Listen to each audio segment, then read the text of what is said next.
not a game they want to win with a huge scoreline.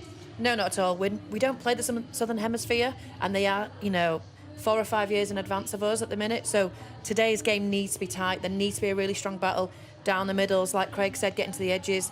Look, if you know Women's Rugby League, you know Amy Hardcastle is one to stop. The French know Amy very well. She's played against them plenty of times. I'm hoping that they're going to cut her off and try and stop her. With the increased profile of the women's game and the continued growing in numbers, participation numbers, and the increasing strength of the side, there comes pressure with that, and there comes pressure on the coach. He's made a very big call, Craig Richards, in not picking Zoe Hornby for this, such as the form she's shown in the Super League. I know it's something that's caught you by surprise. It's a decision he's going to have to try and justify in the future. Yeah, absolutely. And do you know what? Zoe needs to push on because she is more than capable. I've not just been in the 17, but been in the starting 13. She's a forward that can run as strong as a prop. She moves like a second row, but she's got hands like a half. You know, she is a real asset to any squad, and she's so on form today. You know, she's up there for my Woman of Steel so far this year. Well, Alice Varela, the French captain, will lead out her charges for this one. They know they have a very tough battle in prospect against the English side, and you heard from their coach Vincent Ballou. They will need to be an awful lot better than they were last October. They do, though, retain 12 of their 17 that went out against English last time, Jamie Jones, and every minute of experience, international experience, should help you in the future. Oh, without a doubt. And the French in particular have got some real strong, powerful women in there that are going to want to take it up in the middle. And I was only talking to Craig yesterday, and he was saying that they're going to try and blow them away off the park. So they've got to be really cohesive. They've got to win the ruck. They've got to get them into a territory battle and try and get some fatigue in the legs of the French women. Very many of them selected from the Catalan club as well. There's an added bonus of that. You know, Saints and Leeds have provided plenty in the English side, but if you get a lot of people from one particular club side, it can help with cohesion in the international side. Yeah, absolutely. Last time that England played France, the French hadn't had a domestic game, and now to have this domestic game in Catalans and have so many playing, it should go well for France. Okay, it is time now, led by their record-breaking, record-extending captain Emily Rudge. Here come the English women's side. This will be one of 2 matches they have in preparation for this year's World Cup, which will start for them against Brazil in a double-header on November the 1st at Headingley. Heady times for the women's game, all justified, and the profile has just gone through the roof. We'll just get a final word from our 2 pundits here, a final prediction. I want a winner, Jamie Jones and Danica, and I want a score. Oh, England, I've got to go with England. I'm going for England in every game this weekend, Brian. But in this game, I think they're going to win by 30 points. Danica? I'm definitely going for an England win. I'm hoping it'll be tighter than it is, but England by 20. Well, we will have anthems now sung by Lynn Kenning, and after that, your commentary team will be John Wells, Terry O'Connor, and Ben Pro. Please stand for the national anthems performed by Lynn Kenning.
afternoon, everyone. With their opener against Brazil less than 5 months away, England continue their World Cup preparation against the French side, yet to defeat their cross-channel rivals since their first meeting back in 2007, going down 40 points to 4 in their last encounter 8 months ago in Perpignan. After 8 years without a home fixture, today's clash is England's 4th international in 12 months. As skipper Emily Rudge extends her record as England women's most capped international with a 26th appearance. At the other end of the scale, it's the latest milestone in the extraordinary career of Courtney Winfield-Hill, the former Brisbane Heat fast bowler in Australia's Big Bash. Having qualified on residency grounds, the Leeds Rhinos captain makes her England debut at the age of 35. James Jones is the referee for this National Lottery Women's International. The video ref assisting him, James Vella. And before the action gets underway, the players of England and France will unite for 13 seconds, showing their opposition to discrimination in society and in rugby league. Huge game then for both these sides as the countdown to the World Cup continues. England with that hit out against Wales last weekend. They've won all but one meeting with France since 2007. So heavy favourites going into this as Tara Stanley gets us underway. France with the first use of the football. It's Gaël Alverne who takes that first carry. Hooker is Mansart, and now Bessali of the Catalan Goddesses. 5 France international caps for her. Mansart once more. Well, Ben, both sets of players, it's pivotal really in preparation for the World Cup come the end of the year. And France, everyone's expecting England to do a decent performance, to come up with another good result after last week's victory over Wales. But this France side, they're physical, they like to play. Anyone who's ever played against the French side know that they have some flair. But what they really do need is an energetic start against England. 15 of the 17 on show for France contested the Elite One Women's Grand Final last month as Catalan Goddesses faced Lescure. This is the first chance to see Tara Stanley in action. And that's a decent first set as well for France. Gone the full length of the field, pinned Tara Stanley in the corner. And if there's one thing we know from watching this French team, they are physical. As you can see from the first shot coming in, Elise Varela, part of that contact. And that's where France will pose England a problem. Last year's test in Perpignan, first score was 25 minutes in its origins, and there was some fierce contact in the middle of the field. Leah Burke it was who felt that contact, her second international cap, faced Wales last weekend. The kick is from Roach. Turns full back around and work for Elisa Akbar to do. The chase is really good from England as well, led by Goldthorpe, who is no slouch, it's fair to say. Well, physical set 6 then from France, like John said. England give the first penalty away. This France side will just keep doing the basics, and that's all they need to do. Leah Burke is just to have gone high here, and the referee, James Jones, straight away puts the whistle to his mouth. I echo the sentiments of what was said in the studio by Danica Priem as well. You know, England need a test. They need a physical test, and they'll get one. But they also need a test of their discipline in their defensive line. And France will offer that as well. Plenty of pre-line from the stuff that we've seen in preparation for this game. They can play. France then back in possession. Craig Richards looks on. He's made 5 changes to the 17 victorious at Pandy Park a week ago. And now Mansart. Got the only French points in that 54-4 loss, I should say, to England.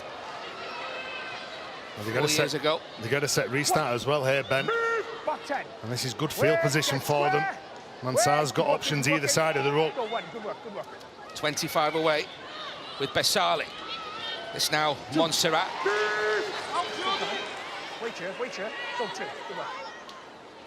Mansart again. Picks out Syria this time. Biville. Lorraine Biville. There's another notable thing from their attacking play in the test from last year. They love playing a short side. They hit that plenty of times. England up to the task so far. Gael Alverne gets France to within 5 metres, but there's an England player down. Yeah, that was a good line from Alverne, wasn't it? And a big, strong carry. And Field just felt the effects of that hit. Grace Field, she's a huge asset for this England side. She had an excellent game last week, as did Liv Wood, who was on debut. She's her front row partner today. The doctors will assess. She looked to go awkwardly into that defensive tackle. And the physio just assessing Grace Field's ability to carry on. French coach Vincent Balou watching on, a former coach of Bordeaux, assisted by Frankie Goffin.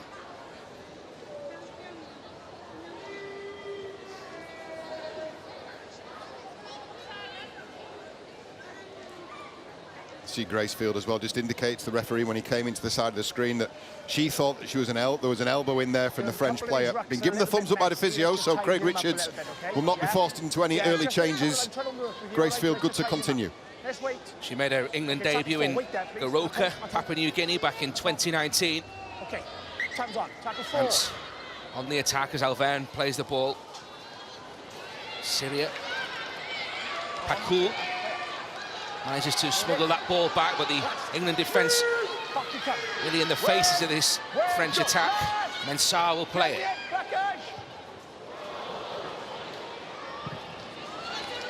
On the bounce.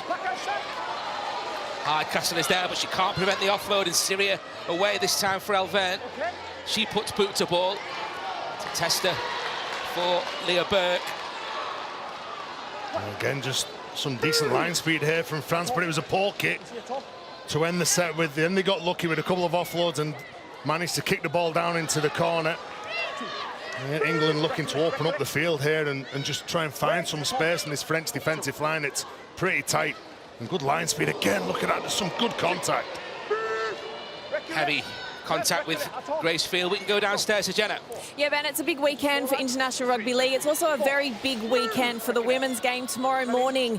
History will be made when Pilkington Rex under-7s will field the first ever all-girls rugby league team at this age group in this country. And you can see them there. They are the girls. We, of course, want to wish them all the very best for tomorrow morning. Absolutely, Jenna, well said. This crowd looking forward to this international doubleheader, but England, heavy favourites, as I mentioned, and not having things their own way in this opening 5 minutes. Well, they need to be disciplined as well here now. They've got France where they want them. They've been finding it difficult, and there's the penalty. No, they'd be so disappointed. They found it hard to get away from their line carrying the ball, because this France team have been getting off the line and really playing on the front foot defensively, and then they gift the penalty, which will be 20-30 metres from the high shot from Tara Jones. The penalty's not found touch, but Tara Stanley has come up with an error. She had the opportunity to stop that from going into touch. She's knocked on in the process of trying to do that, so that'll be essentially where the French wanted to be at the end of that. I'll tell you one to look out for the French. The loose forward, number 13, Leia Basali. She's very, very physical, aggressive player, but she's got some hands as well. Very skillful passer of a ball. So I think she's a real danger for England today. 25 years of age now, born in Perpignan. 6th French cap this afternoon. Syria fed the scrum. Rocked back was Georgia Roche there. Keep coming, England. Hold with me here. Wait, go one. Now Mensah, Pakoul. 2. Come on. Hold. No, stop Names there. Sam Tompkins as an inspiration. Elodie Pakoul. Made her debut last year in French colours. Away by Margot Canal. Montserrat. France bossing the territory, bossing the possession. It's a great start for Vincent Balou. Akpa. Last one coming up. Beville. It's okay. Kick it. Kick hits the post. Tara Stanley couldn't get there. Well, it was an improvised kick, wasn't it? The pass wasn't the best one. And the French half just got their hand to it. Tara Stanley, the post got in the way, and Georgia Roach it was who knocked the ball behind. Look, in many ways, this is a good test for the English, particularly early on. They've been asked plenty of questions. That's exactly what we were looking for. We were looking for a high-quality opposition, looking for a high-quality test. And the French have been up to it so far. They are asking plenty of questions. Plenty of international action going on this weekend, and full-time in Halifax, and Ireland have beaten Scotland 52-22 in that wheelchair international. Bessali for France, and don't forget, England and France will go head-to-head live on Sky Sports for you tomorrow as well. The wheelchair international is live from 3 o'clock on Sky Sports Arena. Here is Sarah Menard. Holly Dodd downstairs. Mansard gets that ball away, but not cleanly. It's off Pakul. That's okay, she's okay, no traction. Zakpa. And now Beville. 15 away, France. Marker was okay. Nice skill from Elisa Akbar again. 30 years of age, an occupational therapist. She plays the ball 10 metres away. The kick comes from Syria. Again, it almost hit the post, and they're almost in here. It was Bessali who was trying to find the opportunity. Great defence from England. Well, Thought just about there. Tara Jones, look at the pressure here. So to get that kick away shows the skill that France have close to the line. That short kicking game can be so important to a team. And you can see it took an awkward bounce under some pressure. Like John said, England didn't want to turn up here today and just have it all their own way. They're not going to get that in the World Cup. Elisa Akbar. As France continue this onslaught. It's been such an impressive opening 9 minutes from the visitors. Almost through. Here's the captain, Varela. It's now Mansard. Cynthia Mansard. She started really strongly, Mansard. Just 4 metres or so away, France, and deserve a try given their start to this game. Can England hold out? Montserrat. Now Beville. Pass it on the ball. It's a forward pass that's been called. Option England. 10-20 middle. 10-20 middle. Yeah, it's just that that forward pass, I think, that's been offered. That's an interesting battle that's developing, isn't it? And that right-hand channel between Beville and Amy Hardcastle. Amy Hardcastle, all on the defensive. We know what she can do when she's got the ball.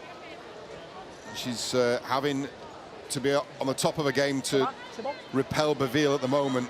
What a player she is. Hopefully see her in full flight later on today. I'll tell you what, continued pressure from the French.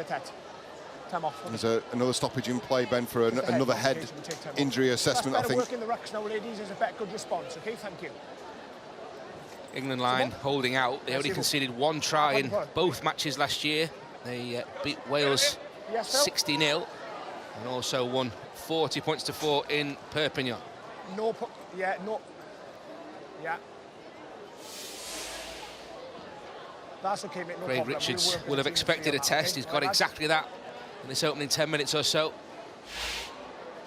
You cast your mind back to the last time these two sides met in Perpignan. The criticism of the French was that their passages of play were so inconsistent. They couldn't complete a set of 6. Ball kept going to ground. Missed opportunities, passes not made, passes dropped. We've seen none of that. And the French coach, Vincent Balout, will be very, very happy with the start that his charges have made. Okay, set the scrum. They've looked an altogether different prospect. Wait now.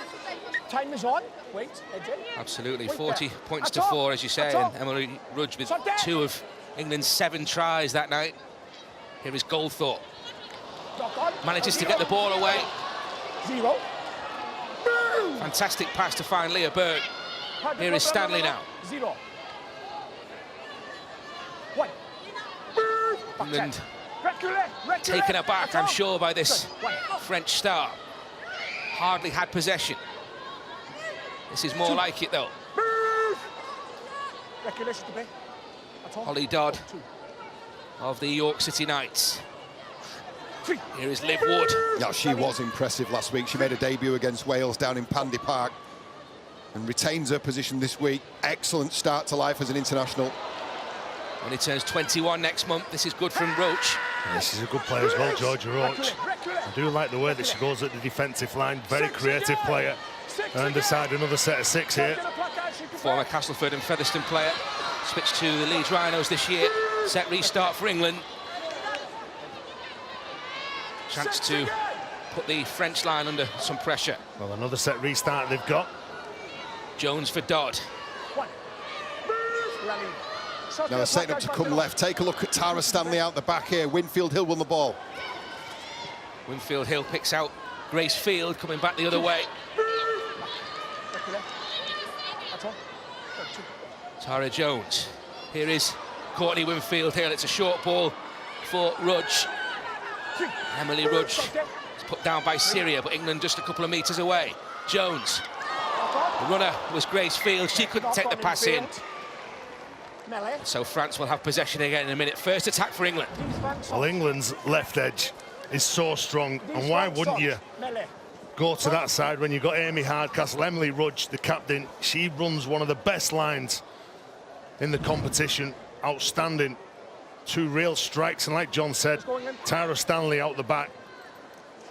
And if Winfield Hill can just pull the strings and just hold up those defenders, they will have some joy over on England's left-hand side. Got some genuine speedsters as well. They've got some great footwork. And for those who've maybe joining us for the first game of Women's Rugby League, or a first international for that matter, Tara Stanley at the back, as far as left foot steps go, and then doubling up on that left foot step as well, that is wicked, and really, really will. I mean, the French, if they've done the homework, they'll be worried, and they'll be scared if they get Tara Stanley with the ball in any kind of space.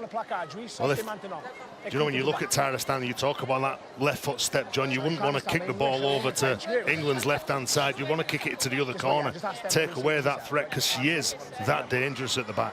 15th England appearance today. Made her debut back in 2011, and a Woman of Steel nominee back in 2018 as well. England now will hunt the mistake. 3 in the tackle there. Desperate to wrest possession back. No way through for Manon Samara. The elder of the 2 sisters in this French 17, alongside Doreen on the substitutes bench. Mansar gets that ball away, and Bessali. That's great contact from Holly Dodd. She's had a great start to this game as well. Really strong running, strong tackling. Elodie Pakul holds on. There's more than that. Some good meters after contact there. The Perpignan-born 28-year-old. Bessali again, but no way through this rock-solid England defence. Last one coming up. Kick under real pressure. And so Courtney Winfield Hill will pick things up just 40 metres away from that French line. No way through for Hardcastle initially. Well, that was an outstanding set of 6 defensively. Amy Hardcastle. Tackles complete, then knocked on, okay? Just should have knocked that ball on. Yeah, France will get the ball here. I tell you, it's going to be a really interesting battle. Baville's not taking a backward step. I'm sure she knows all about Amy Hardcastle. It's physical. And it's work as well after the initial contact. There's the kick pressure that forced from Georgia Roach and left England in this position, but they've squandered that opportunity, and the French regained possession 5 minutes prior to the halfway line. This is going to be a really interesting battle between Amy Hardcastle and Lauriane Baville. Lauriane Baville, she's spent time in the Australian Women's NRL. That's right, 2 years with the Brisbane Tigers. She made her test debut against England at 17. Wait for the outcall. Liaison to play. Out! Here is Varela, the French captain. Come back. Wait. Go away. Work from Holly Dodd in defence for England, but here is Margot Canal. Wait. Go. Go 2. Mansar waits. Where inside is Beville. Tara Jones among those England tacklers. Get square. Go 2. Not square. That's 3. Tackle 3. Herrera again to that left-hand side. Christina Songpush. 4. That's okay. 4. One of the first female players to play in the Southern Hemisphere with the Burley Bears. Songpush. 10 away, France. Last one coming up. 15 minutes on the clock. Mansar gets the ball away and the kick is hoisted. It's going to be a test. And Courtney Winfield in exactly the right place and immediately taken down. Yeah, well taken, under some pressure as well then, wasn't she? Winfield Hill. Not involved. Mansar just timed that to perfection when she could hit her. Tackle complete. Look at that, as soon as her right foot touches the ground, she's hit, taken to ground. Amy Hardcastle now just trying to get her nose through the defensive line. She's been pretty solid down here. 10-minute hat-trick for Amy Hardcastle in Perpignan exactly 5 years ago. France offside and a chance for England to move firmly into that French half of the field now. Did not think I'd be saying this with 15 minutes gone, but England needed that. They needed that break because the pressure from the French has been relentless. England need time with the ball. They need time in the right area of the field. Look, they're good enough. They're good enough to win this game and they're good enough to win it well. But they've been put off that game plan in the initial opening quarter of an hour of a game by a very, very resilient French side. Almost through. Jodie Cunningham flings the ball back. Stand this one, reculate. It's Jones who dives on it and keeps possession for England. Here now, Stanley. Into the tackle there of Gail Alvin. Not square. Jones again. 6 again, not square. Grace Field. There's another set restart being given by the referee. Too much going on at the play of the ball by the French. And on the back of that was Georgia Roach. The runner is Holly Dodd, and Holly Dodd will strike for England. First blood to England, and Holly Dodd on her second international appearance. A sub on this ground last June against Wales, and now strikes against the French. They haven't had it at all their own way in the opening 17 minutes, but England strike first blood in Warrington. They lead by 4 points to 0. No, you're right. They've been under some pressure. Holly Dodd's done a mountain of work in defence. 17 tackles in 17 minutes. And first over the try line. But what about that? The play from Georgia Roach in the build-up to just keep those two defenders in front of her honest. You look how deep she goes at the line. And she delivers that pass perfectly. And as soon as Dodd gets that ball, she goes through the line, a good right foot step to go past the fullback, Agpat. That's a quality try, that. And there's so many different parts to this. I mean, first of all, the pass from the base of the ruck here from Tara Jones. This has got 10, 15 metres off and it sings and gives Georgia Roach the time to go out a defensive line. It's a beautiful show and go as well from Holly Dodd. Lovely little right foot steps across. England get the breakthrough. Holly Dodd being at the centre of things. She gets the points on the board, but as you said, Terry, tops the tackle count as well by some margin. 2 tries in a week for Holly Dodd. Struck at Pandy Park.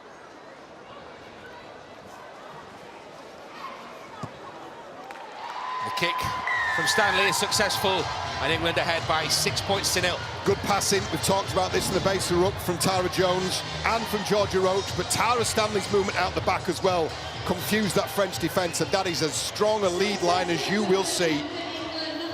And she may well smile. The opening try for England in a test match in what is actually quite an early part of the season in the women's game. They play the Challenge Cup from March until May. I think they've only played 3 rounds of the Women's Super League. They're still coming into the top levels of fitness, this England women's team. I'll tell you what, great ball movement, great setup, but it took that pressure release, didn't it, from France? It took a crack in that French defence at the other end of the field to allow England into that area where they are so dangerous. Don't forget, this is the first act of a double-header for you live on Sky Sports this afternoon. England face the Combined Nations All-Stars following this one. That's a 5:45 kickoff. Sean Wayne and Ellery Hanley, former Wigan teammates, head-to-head, of course. And then it's England-France again. This time, go head-to-head in a wheelchair international. That's live for you tomorrow, 3 o'clock, Sky Sports Arena. Jodie Cunningham for England. Well, Jodie Cunningham on the back of that real strong carry from Liv Wood. Well, they get over the advantage line. They do play nice and aggressive, England. They've got players there that just don't deviate from the line this set. Grace Field played the ball. Which is again. Good tackle. That's a really good tackle by the French. Elodie Pacoul in there. Kick will come from Georgia Roach. Ricochets, and France have it back in a central position. Well, it's really unfortunate that that's been adjudged a knock-on and an England scrum, because the strength of the tackle that preceded the last meant that Georgia Roach was under incredible pressure. The French were able to get the line speed. The kick was charged down and fell into French hands. It was Varela with the charge down, but there's just a knock-on there. You could argue that was a strip, actually. Pacoul could consider herself unlucky there.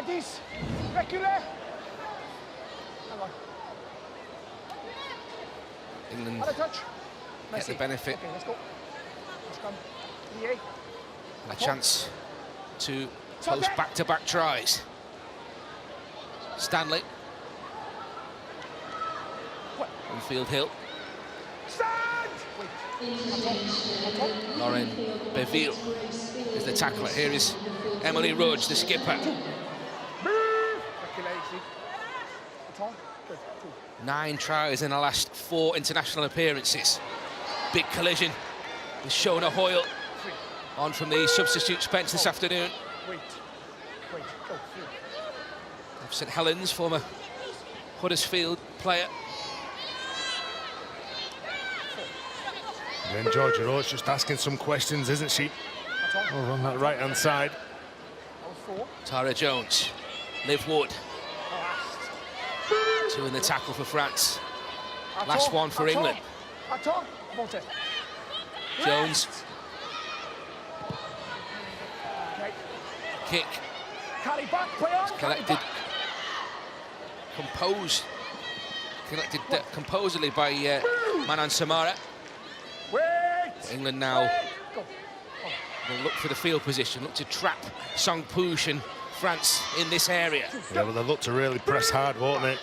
And win the battle. Down this end of the field, Mansard again from dummy half. She will try and go on a win, but that's some strong defence. 4 players just driving her back. Back, Tara, back, wait. Holly Dodd among them. Margot Canal wrestled to the ground by a combination there of Dodd and Tara Jones. France suddenly finding the meters harder to come by here as Basali tries to get them out of trouble.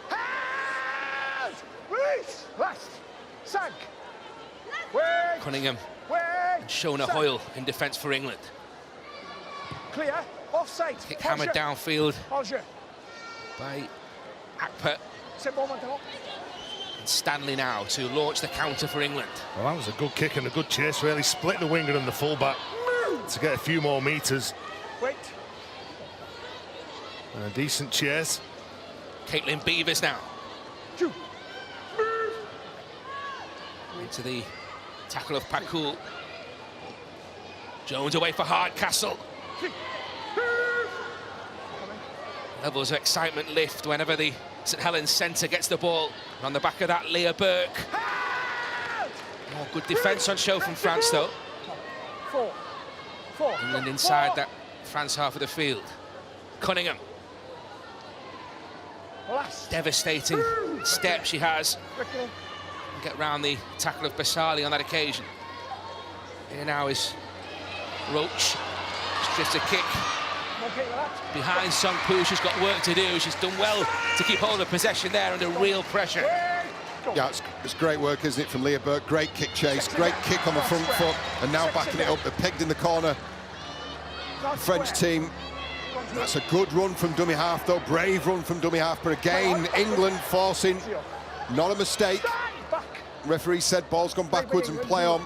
Well, the strong defence then, it forces the player into make an offload, and now England just been penalised, just trying to defend and get off the line a bit too quick for the referee. Yeah, I think take your pick there. Jodie Cunningham, Grace Field. He had a number stood in front of him. Jodie Cunningham, you saw just in the last passage of play, she ducked in back behind the ruck. And that's where she does most of her best work. She was good last week against Wales. 3 try assists she came up with in the first half. Jodie Cunningham. Stopping the progress of Gail Alvin. Good hands, though, from France. Hardcastle in attendance, though, for England, alongside Winfield Hill. Push forward, play on 2. One man on Samara. Here is Mansar. She gets the pass away. I got lost there. Again, you've got to credit the defence. Like I said before, when France made the mistake down near the line, when you get hit as a player, and you know it's a solid hit, you look to try and spin and offload the ball in really an impossible position. If you can't control the ball and get it to your teammates' hands, you just probably go through with that motion of offloading the ball because you've been dominated in defence. I'll tell you what, I understand Syria's frustration there. I don't think there was anything wrong with that passage of play. It looked very much like an offload that went backwards. It's a late offload, but there's nothing wrong with that. It's gone to floor, picked up cleanly. Again, the French could consider themselves unlucky there, and they're on the back foot again. England coming at them. Winfield Hill initially, and Stanley finds Goldthorpe, and Goldthorpe is quick. It's a really important tackle from Margot Canal. Quick play the ball, though. Leah Burke on the back of it. Crossfield for now, and then dumped unceremoniously there by Mansar. What a hit. Wait, go. 2. Stanley again. This now is Holly Dodd. Look at this. Dodd plays the ball. Jones, Winfield Hill. Deeper is Cunningham, and Cunningham has support. And in the corner, Caitlin Beavers goes in for the second England try. They've crossed twice in less than 10 minutes after a great start from France. But Caitlin Beavers is all smiles, 20 years of age. Tries in both internationals last year against Wales and France, and she has struck again in Warrington. I'll tell you what, Terry, you talked about Jodie Cunningham with 3 try assists last week. It all came from the supposed error there from France and the frustration shown by Celia.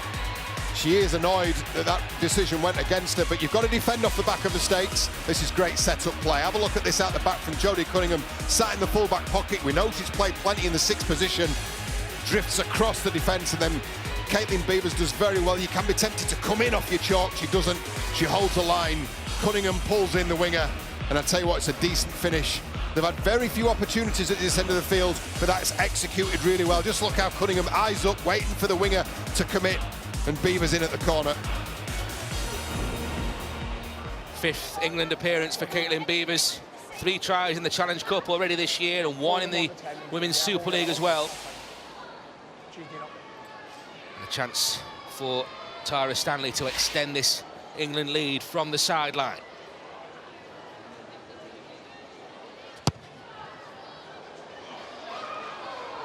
It's a really good effort, but just wide of the target. But England in double figures, ahead by 10 points to 0. Well, it's good attacking shape from Craig Richards' girls, the way that they're set up. And you've also got to give some credit to the number 11, Emily Rudge. The line that she goes there just holds up those French defenders.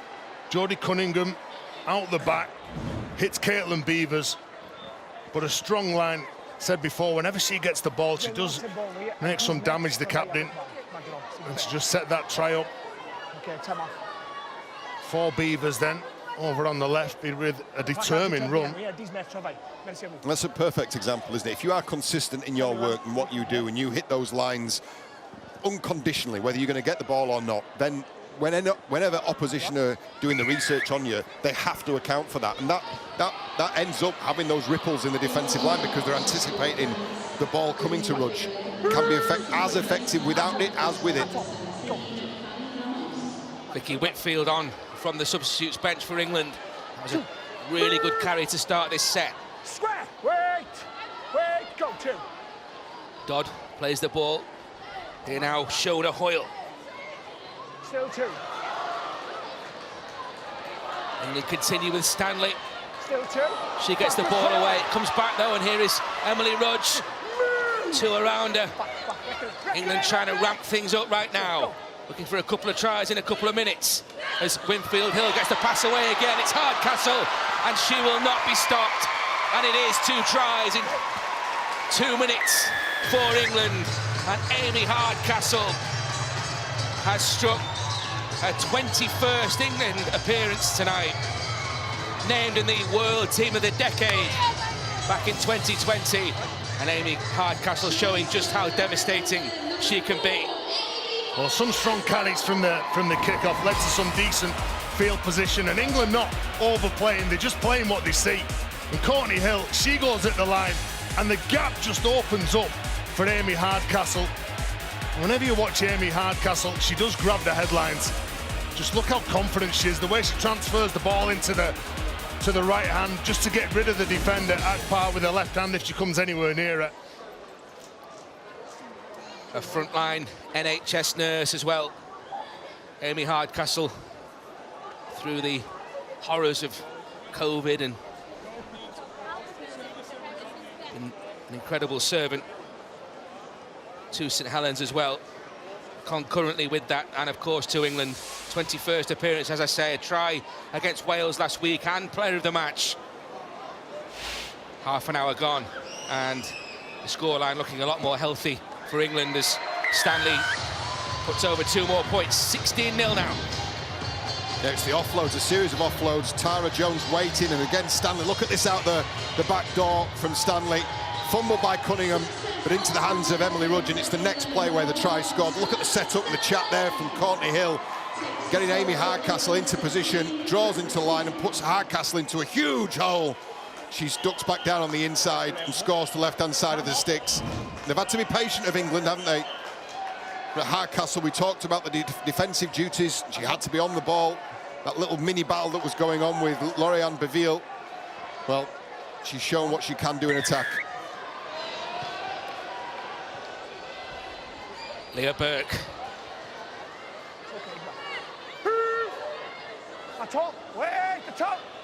Beg your pardon, it was Goldthorpe. Here now is Whitfield, whose carry started that move that culminated in that third England try. Well,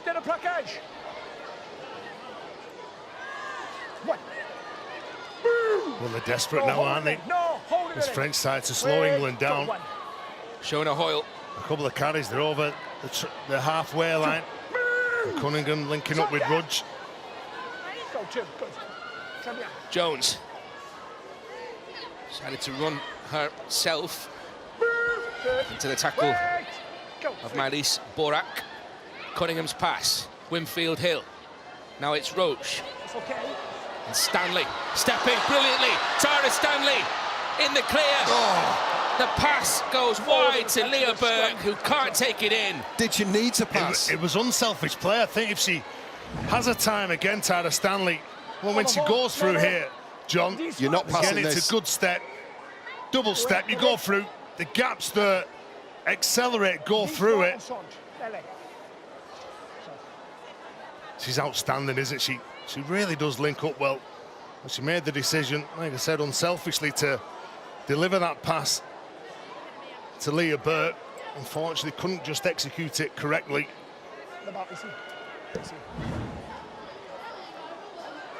Leah Burke, a Challenge Cup final try against Leeds last month as Saints emerged victorious at Ellen Road.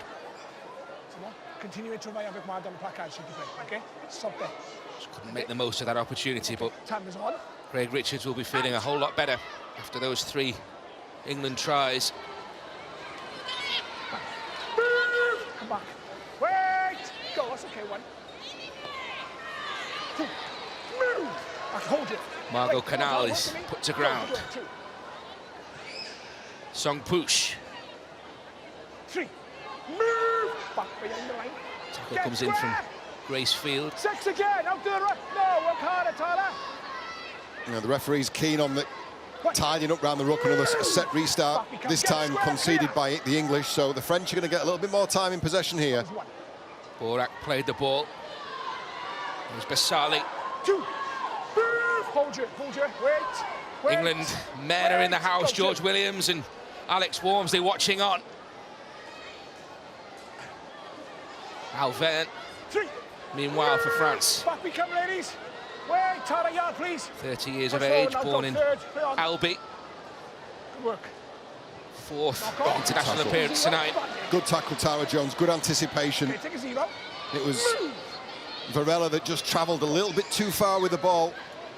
Do you know, she gets through some work, doesn't she, Tara Jones? She effected that tackle, and she's straight behind the ruck to pass the ball.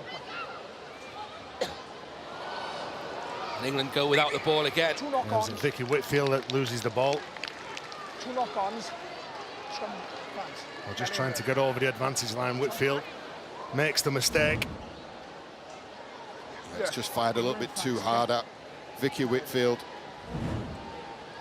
She made some impact Okay, let's go. off the Continue, bench. take a break. How did it She's been excellent, hasn't she, for St Helens this year? One more. Hold there, wait Also a substitute in Perpignan last October. Let's go. Out!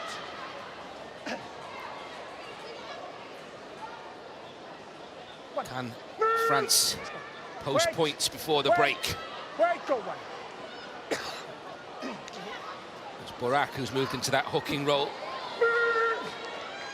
Hands out. Go two. All the way through for Elisa Akpa. Good pass. Oh, strong defence. Well, they're asking some questions, France, but England are turning up. And good pressure from marker from Amy Hardcastle. That's Beville's away. Beville still going. Faced by Stanley, that was really important. And now the reinforcements have arrived. But France just 5 metres away.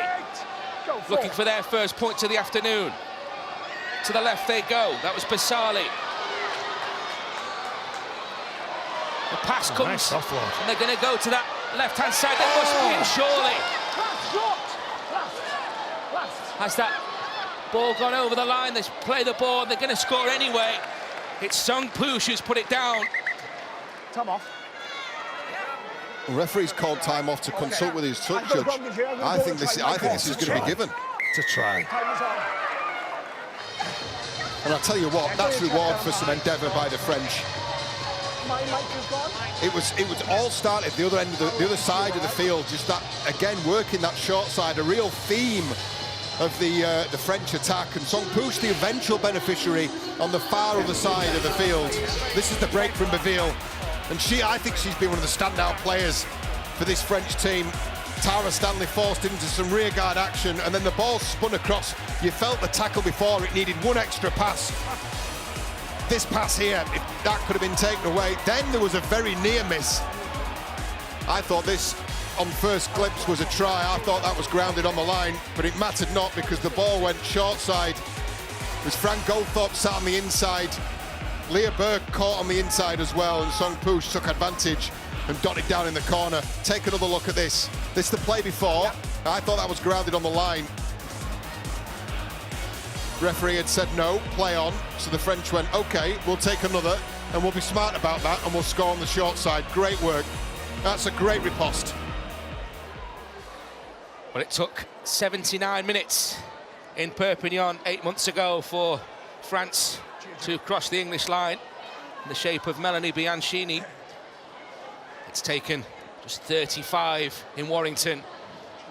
And Vincent Boulou be delighted his side have trouble the scoreboard. Syria will attempt to improve matters from the sideline.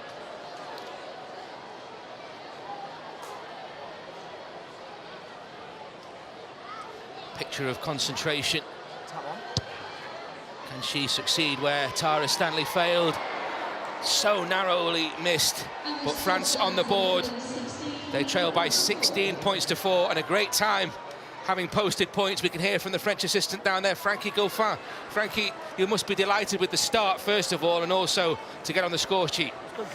Yeah, well, really happy for the first 20 minutes. We did absolutely well. We just controlled the game and the ball. And the thing is, when you leave the ball or lost the ball, if you give that to England squad, we should be really hard to, they score all the time and they control it. They are really fast and play the ball. And we just to try to find something in half time between us and them. So I'm pretty happy for the first 20 minutes, but we have to control the game first. Thanks very much, Frankie. That's great. Cheers. France will have possession, or will they? That's so unlucky again for the visitors, who are going to have to drop out in a minute. Yeah, the concentration just lets them down then. It was so good down near the try line. To get over the try line, he's just seen the amount of French players in the frame. And a great kick from Tara Stanley to put some pressure now. Just under, what, 2 minutes to go before half time. And he goes short. And is it Tara Jones that comes up with it? Jones for England just 12 metres away. This would be particularly damaging for France if England were to go over again from this mistake. Just as France had got themselves a foothold in the game. Here now is Whitfield. 10 away.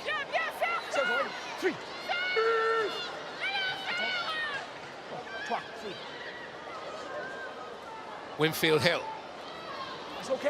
Lots of options. Takes the ball herself. Tackle came in from Montserrat.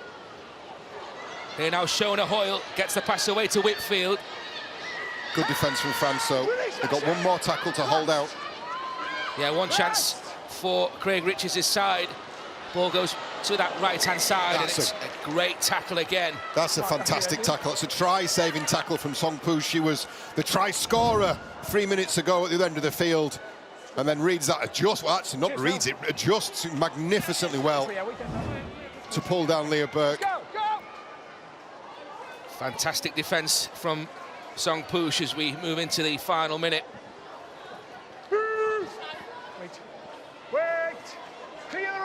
Well, we wanted a test.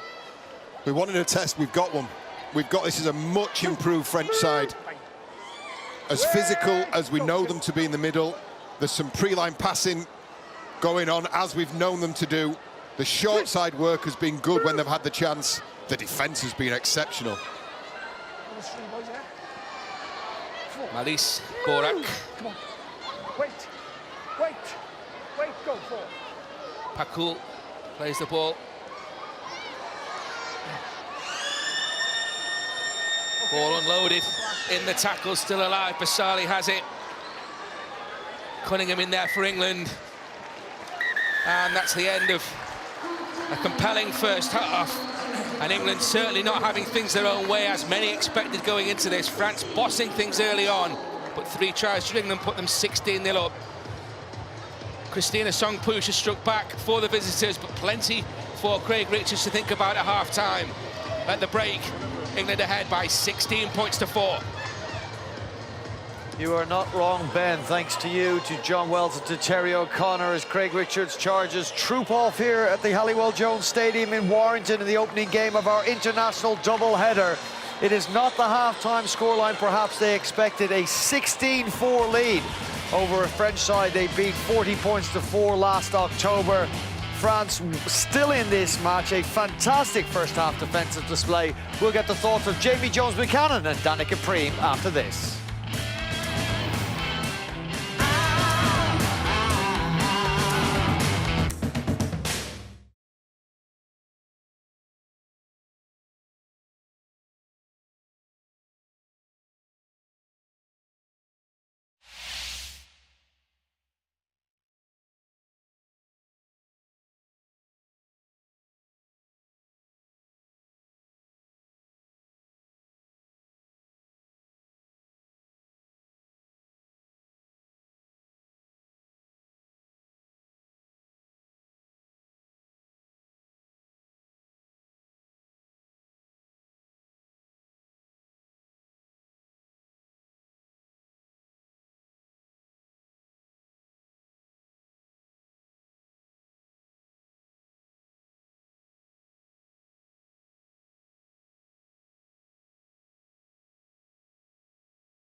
Well, it's Canadian Grand Prix in the 9th round of the 2022 season. We'll bring you all the action from Montreal tonight. Qualifying, note the time, 8 p.m. on Sky Sports Formula 1.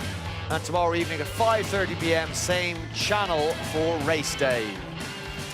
Well, from Brookline, we'll bring you the US Open. Day 3 is on now on Sky Sports Golf, and we'll bring you the final round tomorrow. It all gets underway, same channel, 2 p.m. for that. Oh, we've got a very special international weekend for you on Sky Sports. 3 international matches. This is the first of our double-header here today from the Halliwell Jones Stadium, with England women leading their French counterpart 16 points to 4 at half-time.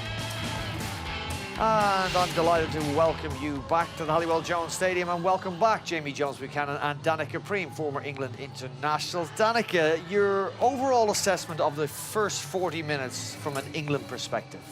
Simply not good enough. From the girls, there's a lot of errors. There seems to be a lot of nerves out there. You know, I know the girls individually very well, and I know a lot of them won't be happy with their performance this half.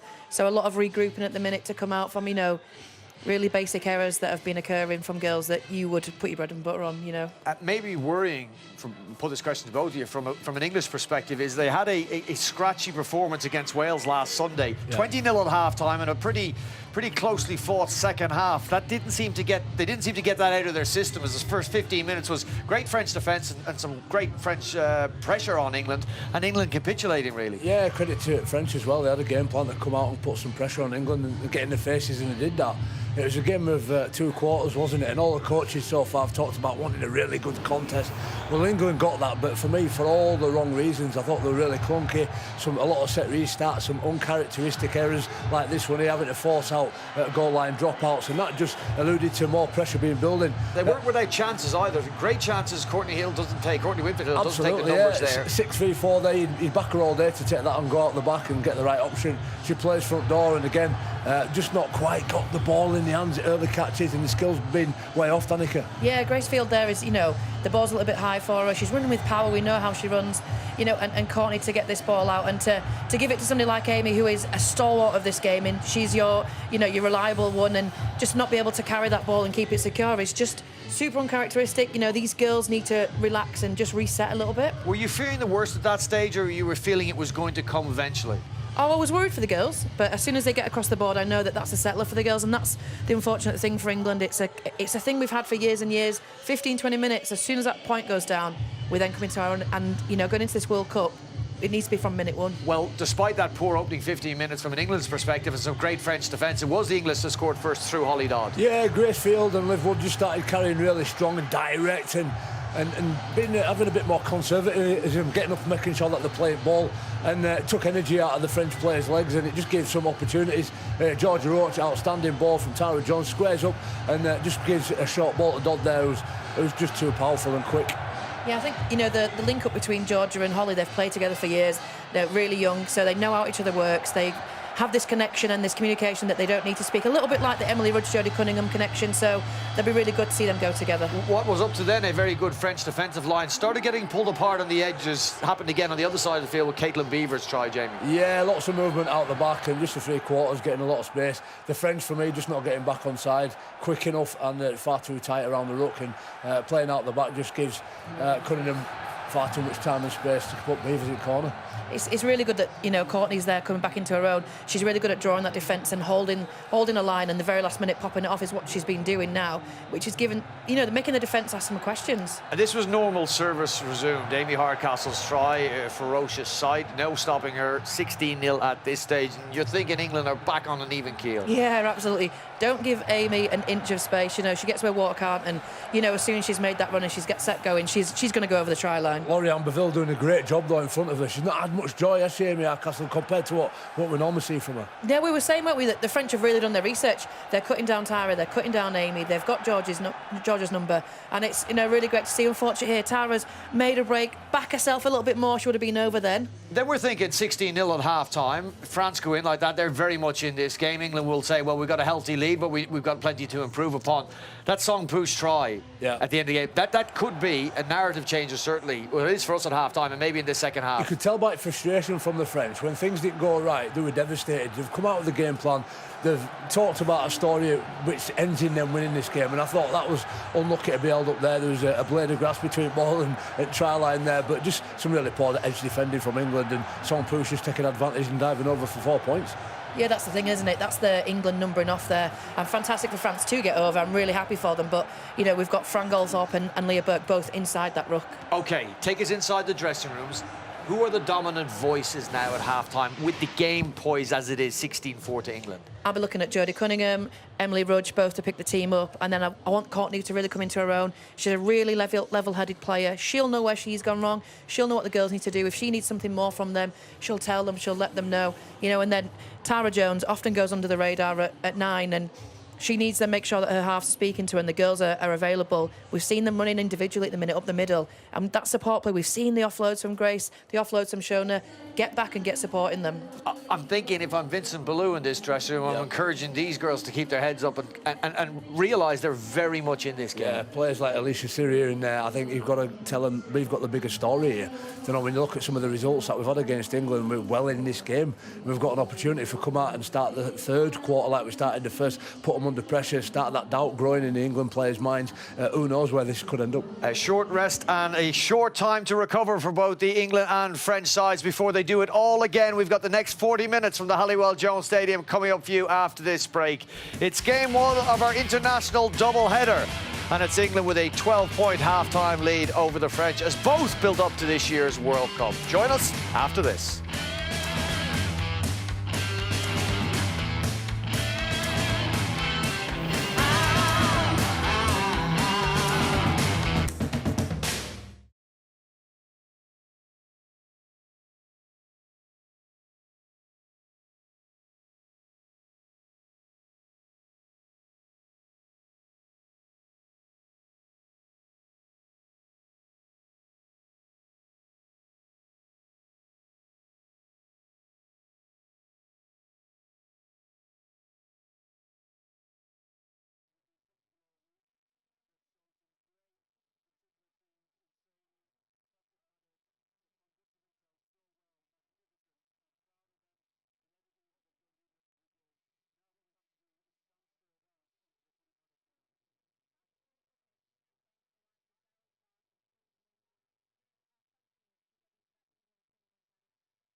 Well, game 2 of our international doubleheader sees Sean Wayne's England side ramp up their preparations for this year's World Cup as they go up against an All-Stars team coached by his former Wigan teammate. Arguably the greatest that this country has ever produced. Ellery Hanley will send his All-Stars in to disrupt Sean Wayne's World Cup build-up. Well, we're going to bring you that game here on Sky Sports Arena, 5:45 p.m. kickoff. And just a note for your diaries, tomorrow we'll bring you the 2 best wheelchair sides in the world as England take on the current World Cup holders, France. That's 3 p.m. again on Sky Sports Arena. We're at the half-time point in game 1 of our doubleheader. It's the women's side for England against their French counterparts. They lead 16 points to 4. Sampouche with a late try for France in what was a very abrasive first 40 minutes. The French are back out on the field, followed by England. Just a quick word from Jamie Jones and Danica Preem ahead of this second 40 minutes. Danica, you tipped England beforehand. Nerves? Yeah, nerves, but a regroup, and the girls are really good, really reflective, and they'll come out and they know what they need to do now. Yeah, they'll still get the win, but it's all about performance in second half. It has to be better if they want to prepare for World Cup. And they will hope it is better than their second half performance against Wales last week in Pandy Park. Let's go back to our commentary team for this one. Standing by are John Wells, Terry O'Connor and Ben Prode. Thanks very much, Brian. Yes, England in the box seat to extend their unbeaten sequence against the French. But I'm sure that Craig Richards will be wanting a vastly improved performance from his side in this second 40. 3 tries to 1 in that first period.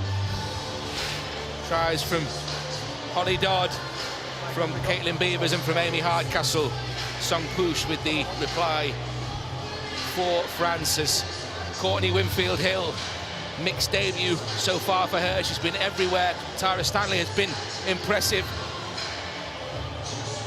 Maybe some more composure to get on the end of some of the chances that Courtney Winfield-Hill was creating in that first period. Perrine Montserrat will get us underway in this second half. And England, as they build towards the World Cup, looking for vastly improved performance, you feel. We'll have possession first up then, as Georgia Roche takes that ball in, and this is Vicky Whitfield. And I think what everyone's expecting is to see a more of a ruthless edge in this second half. Look, yeah, back yourself, build on the strong goal forward like the first 2 carries that we've seen from Hoyle and Whitfield. But don't forget to play. England have got some tremendous players, and they are in a battle here. Just 2 scores behind this French side. If they can get that field position, look, they'll score some tries. Jodie Cunningham plays the ball as England get a set restart. Here is Hoyle now. No. Looking for that one. This is Rudge. 2. Incredible international pedigree, 9 tries in the last 4 matches. Here is Cunningham again. We want a much better start to this second period, as they endured really in that first 40 as Winfield-Hill finds Roach. Here is Whitfield. Whitfield almost away. 20 metres from that French line. Jones. To her left is Hoyle. Last. Jones claps her hands. Watch the urgency. Here is Winfield-Hill, puts boot to ball. That's far too strong in truth. Yeah, it's a poor end to the first set, and it's a 7-tackle set in response for France. We were talking about England needing to scrub up in their attack. Well, do you know what? I don't think they've been allowed to. I think all the credit for this first half needs to go to the French team. We have high expectations of England. Their performance levels over the last couple of seasons and at domestic level have been great in the Women's Super League. And the French, I think, have put up a fantastic display of rearguard action in this first 40 minutes. So it's about earning the right. They've got to earn the right first. Get through the first couple of sets. Don't give away, extra tackles when unnecessary, like Winfield-Hill's just done. Work your way into the game, because they've got on the let's be frank, on the edges they've got the strike power. Here is Varela for France. Work from Ramos. Get square. Go 4. She plays it 30 metres away. Barella. Kick is a good one and taken well by Winfield Hill. Contact in the air. Tap, okay. Then you can tap. Right there. Tap. Line. Courtney Winfield Hill tackled in the air. Here is Emily Rudge. And 2 minutes gone, second half. Derek Hardman, the England assistant, joins us. Derek, the scoreboard in your favour, but perhaps not the performance you're looking for so far. Oh, you know, at the end of the day, we're building pressure.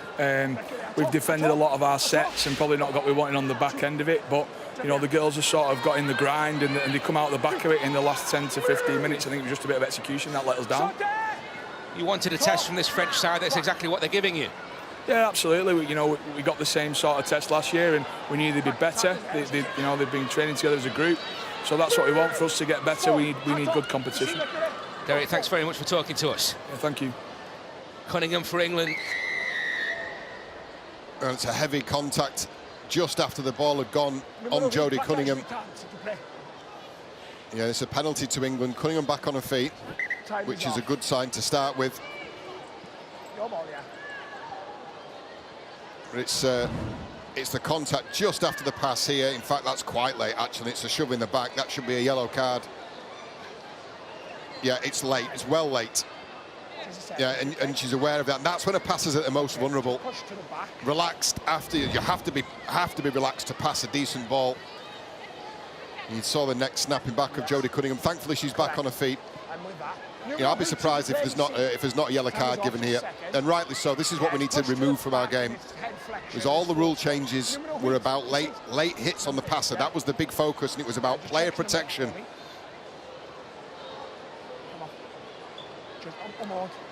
And I think Pakul will be a lucky girl here if she doesn't see a card, because it's not just as the ball was passed. This is very, very late, and that's dangerous.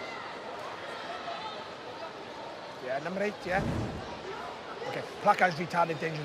La tête deflection to play carton jaune. James Jones laying down the law, and it is a yellow card for Elodie Pakul. 10 minutes in the bin. England will have the numerical advantage. Well, she knew straight away as soon as James Jones had spotted that, and it was. Just wait a second. He called her over. Well, she knew exactly what was going to happen. She put hands up in the air. She acknowledges that tackle hasn't helped the teammates. In the next 10 minutes, we'll see her sat on the sideline. Wait!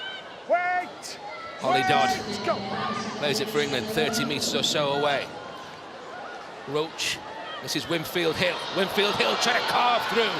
She's still going. Thought about the offload, just about repelled by Alverne. Hoyle gets the ball away.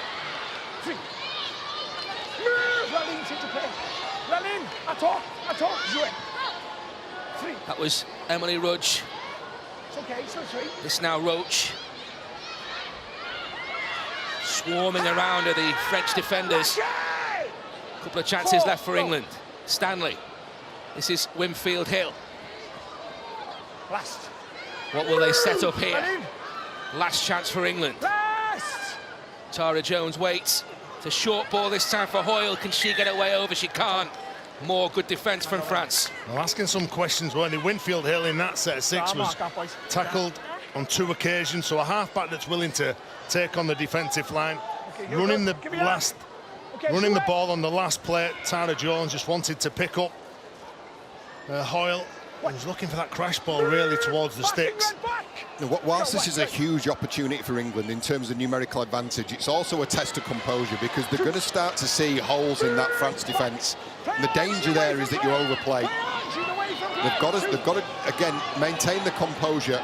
The France are down here on the short side. The game will be stopped, or should be stopped any set. There's an England player down in back play. The referee's not seen that or not acknowledged that just yet. French working their way through the set, working their way upfield. France continue with Manan Samara. It's a good run down the centre of the field, but she's lost it. Yeah, this play should be stopped. Winfield Hill, we think, is down in back play. The referee should be stopping this game. and he's not. Well, they'll be stopping it now because the doctor's come onto the field. Zero tackle. Time is off, doctor's on. I think he was waiting. The physio was on the field, giving some attention, but as soon as the doctor comes onto the field, that's when the referee acknowledges that he needs to stop the play.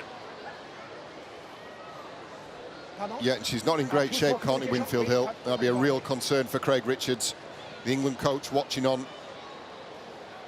And she came alive, didn't she, in the last set in attack? 2 carries. That's fine. No rush at all, right? Again, all the due care and attention given to the England player who's down. Didn't get a clear vision of what had happened. But she's certainly feeling the effects of a defensive effort. And this will be an opportune time for the rest of the England team to get together and have a conversation about those issues that were mentioned at half-time, about composure, about taking your time, building pressure. All the things we talk about when you put in an attacking set together. Well, that's good news. That's a good sign. There's a physio, Chris Mellin, has given the thumbs up, and it was just a bad contact, a heavy contact with Shona Hoyle. A bit of friendly fire there. And she got head in round the back and took the brunt of Shona Hoyle, but there's a smile on her face. She's an irrepressible character, isn't she, Courtney Winfield-Hill, with a great backstory as well, and tough to boot. That'll be a relief for the family watching back in Australia. Courtney Winfield-Hill, her debut continues. 2019 Woman of Steel, and a big part of this England attacking setup. Simple. Okay. England, tackle 0. Time is on. England then 5 metres away from the halfway line. Hoyle takes that first carry. No, jumping forward. Don't look for it. She's been dangerous, hasn't she, out of dummy half. Tara Jones, very, very consistent in the hooking role. As is out Holly Dodd, who again, never ceased to be impressed. Really strong carry of the ball, really tough defender as well. What about the handoff from Dodd? Here is Cunningham. England looking for more points here. Goldthorpe. That support from Burke, but it's a good tackle. It locks the ball up as well from Songpush. 5 metres away. Kick comes in from Roach. It's a teasing kick. It could go anywhere. And Courtney Winfield-Hill just beaten to it in the air. Yeah, was it Syria who just gets the ball out of backfield? Good work, boys. It's a clever little kick. Intelligence from Roach under some pressure. Syria. She could feel the 2 England players, and Courtney Hill and Tyra Stanley, just bearing down on it. I think Tara Jones has just left the field now, and Kira Bennett's on.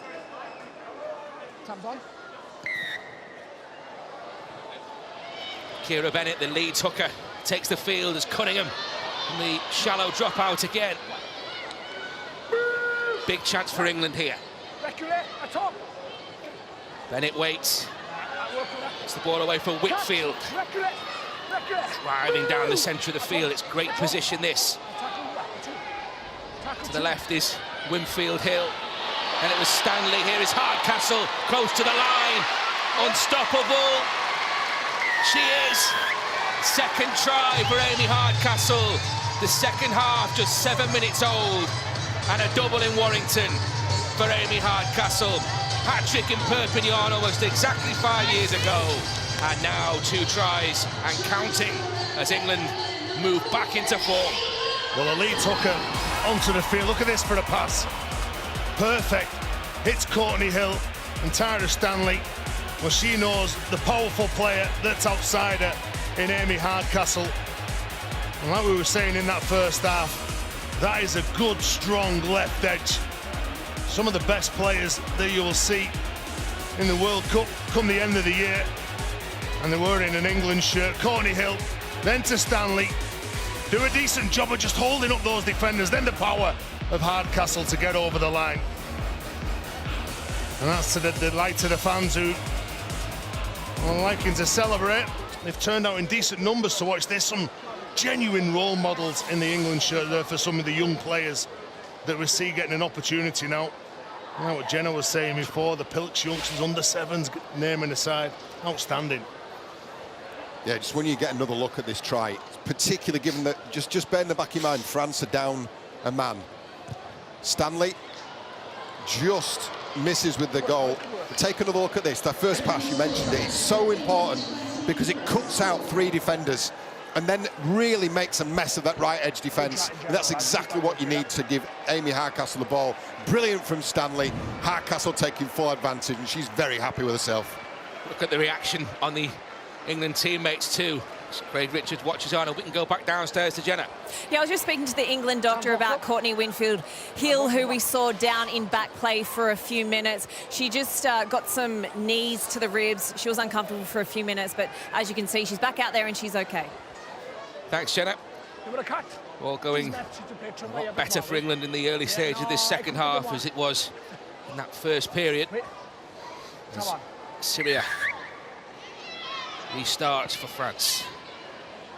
Trapped by Roach. Here is Whitfield, who's been really impressive from the substitutes bench this afternoon.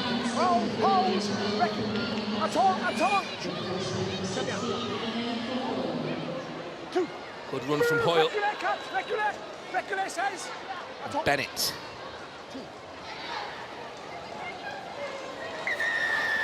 Is that a high shot? And Jodie Cunningham. Again, it's some... You look at Hoyle, you look at Whitfield, the way that they return the ball on the ball on the back of that.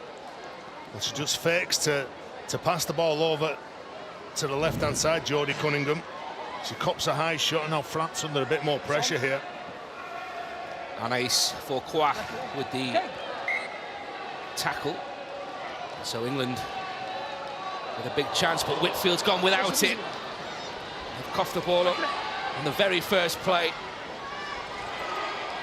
Yeah, well, they'll be disappointed, won't they? Quite a few mistakes last week when they played against Wales as well. The timings, just the genuine mistakes that they make, and you can't do that when you're playing the likes of Australia and New Zealand on tackle one. This is what I was talking about, that extra space that you're going to see, particularly as a half. And, you know, Winfield-Hill will have seen that. They'll have seen a thin defensive edge and thought she could send Vicky Whitfield through, you know, not considering the tackle. I understand you try and take opportunities when they present themselves, but some of them, they're not true opportunities. You've not worked your way into setting up a position. Biville played the ball. Syria now. It's going to turn Stanley around, and the chase is good, but that's good footwork from Stanley. She has got the X factor at the back, hasn't she? She's really exciting to watch, Tara Stanley. And it's the footwork that gets her out of trouble. Take a look at that. Beautiful pirouette and beat 3 tacklers. Really important play. You want your fullbacks to do exactly what she's done in attack, giving Hardcastle the try assist, and she's just as safe at the back as well. Really experienced, really dependable. Massive hit there from Ramos as well. Here is Goldthorpe.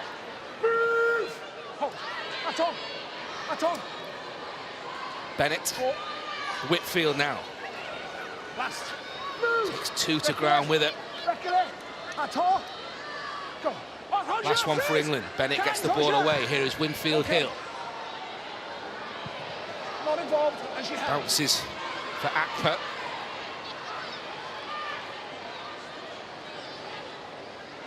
The Catalan goddesses.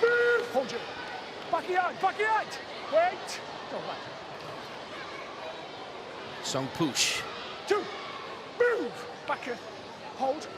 comes in from Darden. Jodie Cunningham. Wide for Manon Samara. Good strong carry as well from Samara.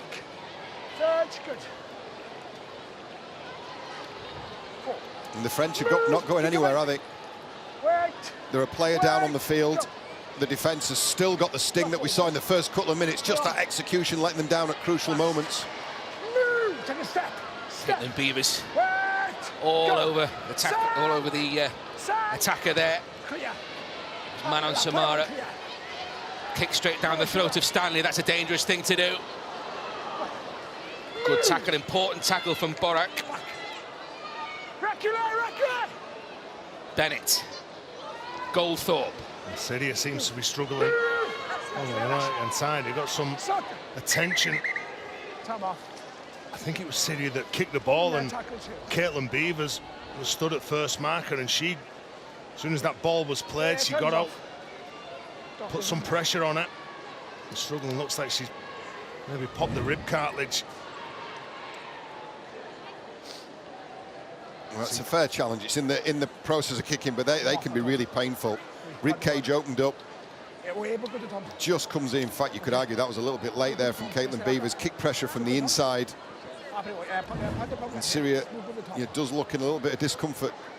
Just taking a breath, composing herself. The smile on the face is always a good sign.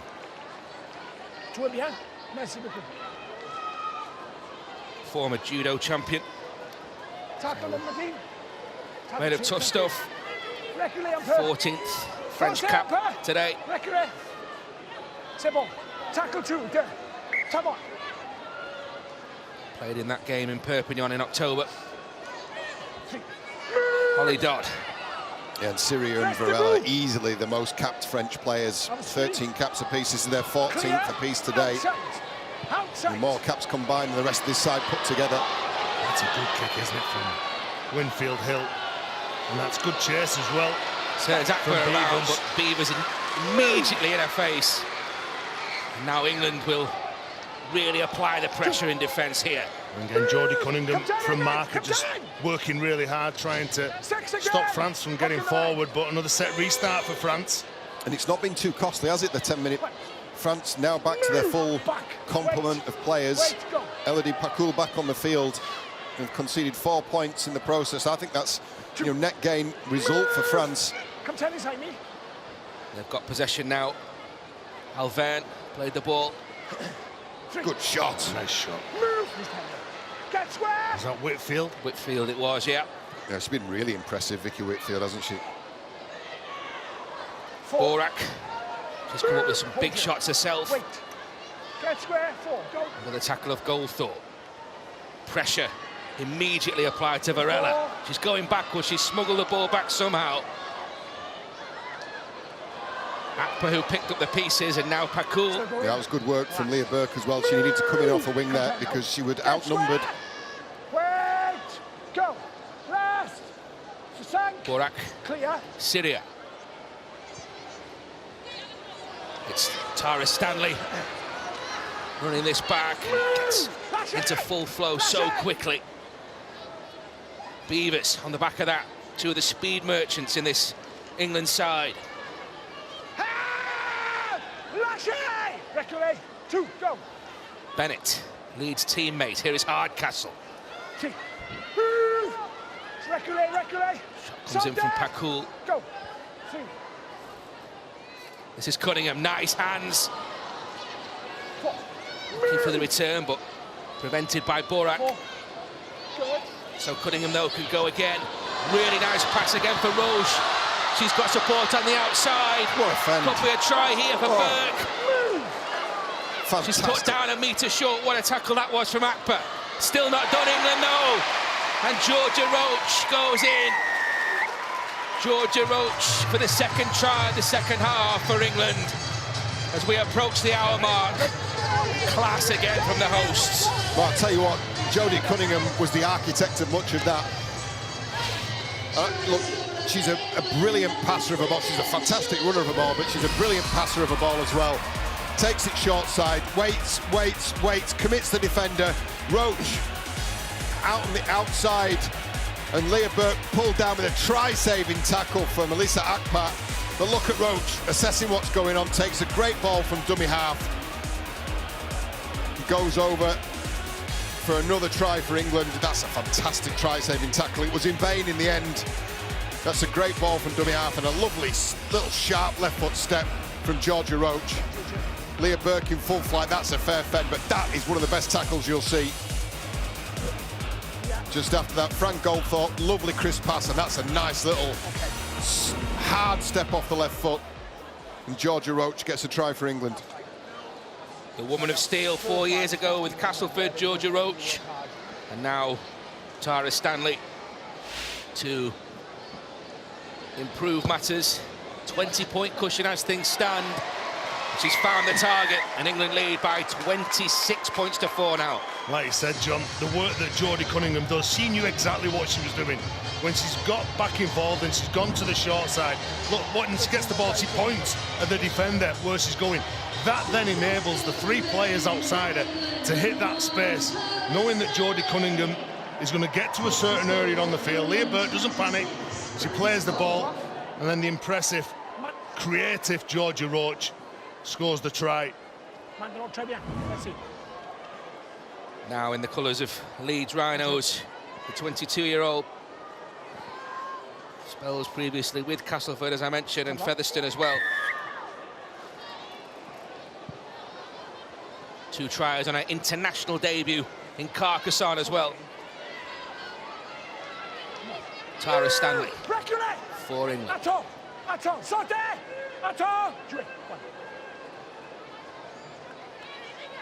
Hardcastle can't get through, but can get the pass away. Cunningham on the end of that. Tackle comes in from Syria. Decent play of the ball for Bennett.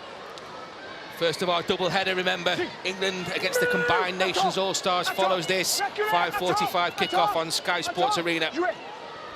And tomorrow, England and France head-to-head again. England take on the world champions in the Wheelchair International. And there are the French wheelchair side. It's on Sky Sports Arena for you tomorrow. Cunningham. Urgency. Wants to play that ball quickly despite the attentions of Borak. Roach with the kick. It's a clever one as well. Could go anywhere.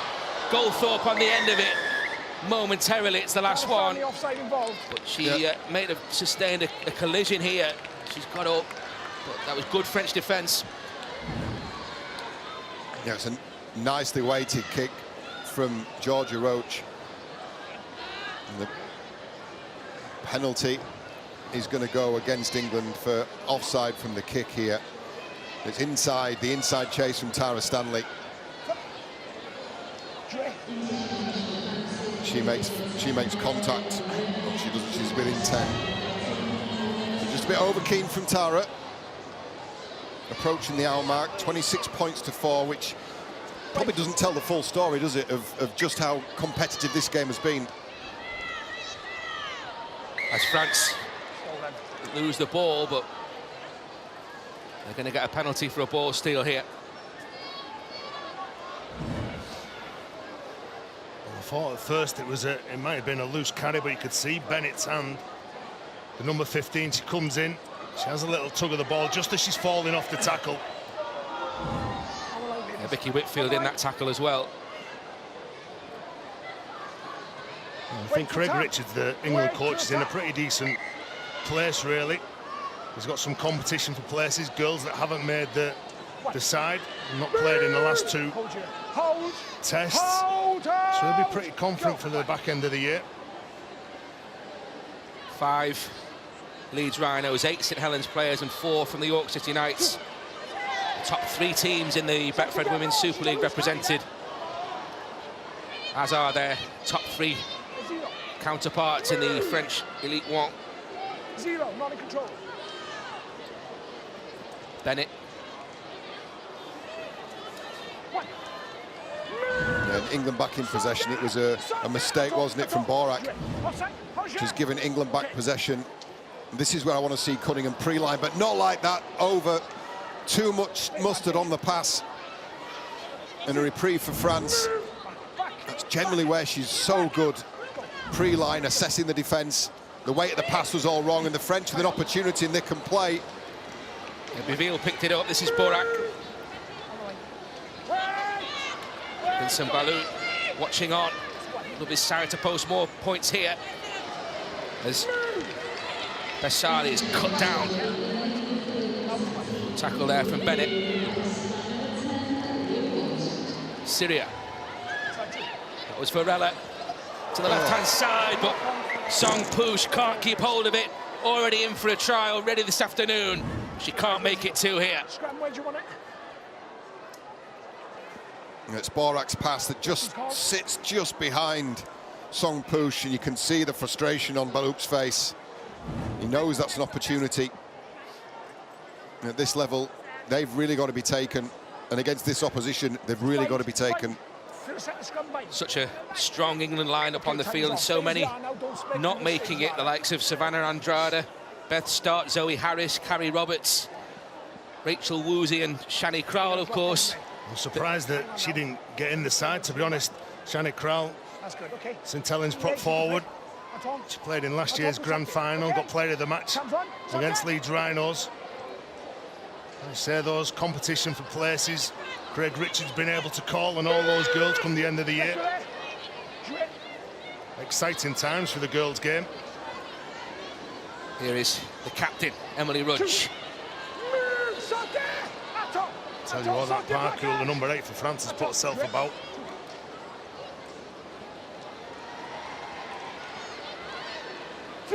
As has Burak for the visitors.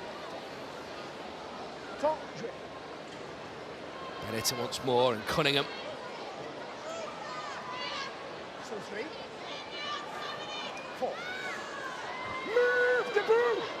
Not having it their own way here, England. And Cunningham again. It's French defence. Impressive. Last one. Courtney Winfield Hill with the kick. With a returned by Akper. Good chase from England, led by Hardcastle. This gives them so much direction, doesn't she? Winfield Hill. And also say the same about a teammate, Georgia Roach, over on the right-hand side. I think the more that they play together as well, it's the halves combination at the Leeds Rhinos. I think the better they're going to get. I think they really complement one another. Nice work between Basali and Biville there. Advanced France down that right-hand side, and they're going there again now. It's Biville once more. It's a real trademark of their players in the short side play. Alive to the opportunities they've got. Approaching the last 15 minutes. Varela. That's Akper. Mensah now goes without it, goes backwards though. And it's back to one, in fact. So Margot Canal can continue for France. Yeah, Georgia Roach made a play for that, stripped the ball. That's the reason why the French side will get another set of 6. Burak initially. Doreen Samara.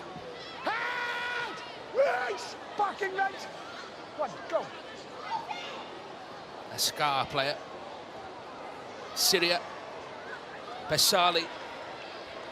5 metres away. England will be desperate to keep their line intact here, but they're going for it here, and Burak has got over. Maëlys Burak gets the second France try. The Catalan goddess, voted the best French player in 2019. And the 18-year-old from Marseille has just gone over for the second French try. And you could see it building as well. You can see the confidence building in the French side as well, because it's all based around a really stern, aggressive defence. And they get into position. They see a late retreat in Emily Rudge, and she just goes on that nice little outline, and she knows that she's going to get an opportunity to have a crack at the try line before she gets serious attention from the defence. That's well taken, well earned, well executed, well taken try from dummy half.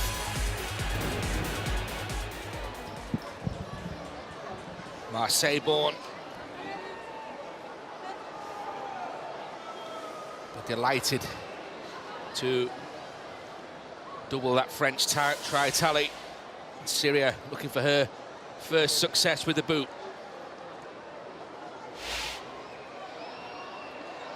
This for double figures for France. And she's made it. England ahead, though, by 26 points to 10. Well, it's clever play. You see Emily Rudge, she just couldn't quite get back to the line to come forward, and Courtney Hill, well, she was looking and trying to defend what was in front of her. A clever play from Bora. The French camp will be happy to get some more points, but you give them that field position. When we talked about in that first half, any French team, whether it be the men's or the women's, they do like to throw the ball around, they do like to offload. They are very physical in the right areas of the field. On the kicker. Comes on. England kick off. Don't forget, more Women's Super League action for you this time. Thursday at 5 o'clock on Sky Sports Arena. St Helens and Leeds going head-to-head. It's a repeat of the Challenge Cup final and, of course, last year's grand final. And 17 or 12 of the 17 on show this afternoon will feature perhaps in that game for those two sides. Another good kick-off from Tara Stanley. The French side have scored 2 tries. On the back of scoring them 2 tries, they've then made a mistake from the kick-off. That's something that they've got to improve on. Liv Wood drives it into the heart of that French defence. Inside the last 13 minutes now as Bennett gets that ball away and Paige Travis is on. 9 tries in 8 appearances this season. Ball floated by Roach. Winfield Hill, now it's Tara Stanley looking to put the footwork on.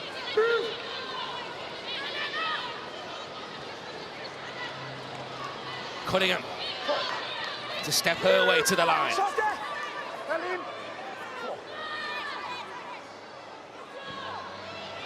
Winfield Hill turns it back.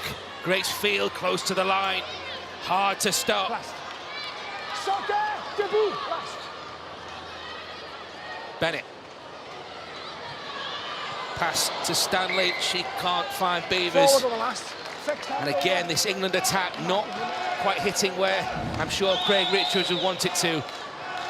Well, Emily Rudd, as soon as she passed that ball, she knew there was a mistake. She'll be disappointed with herself, the England captain.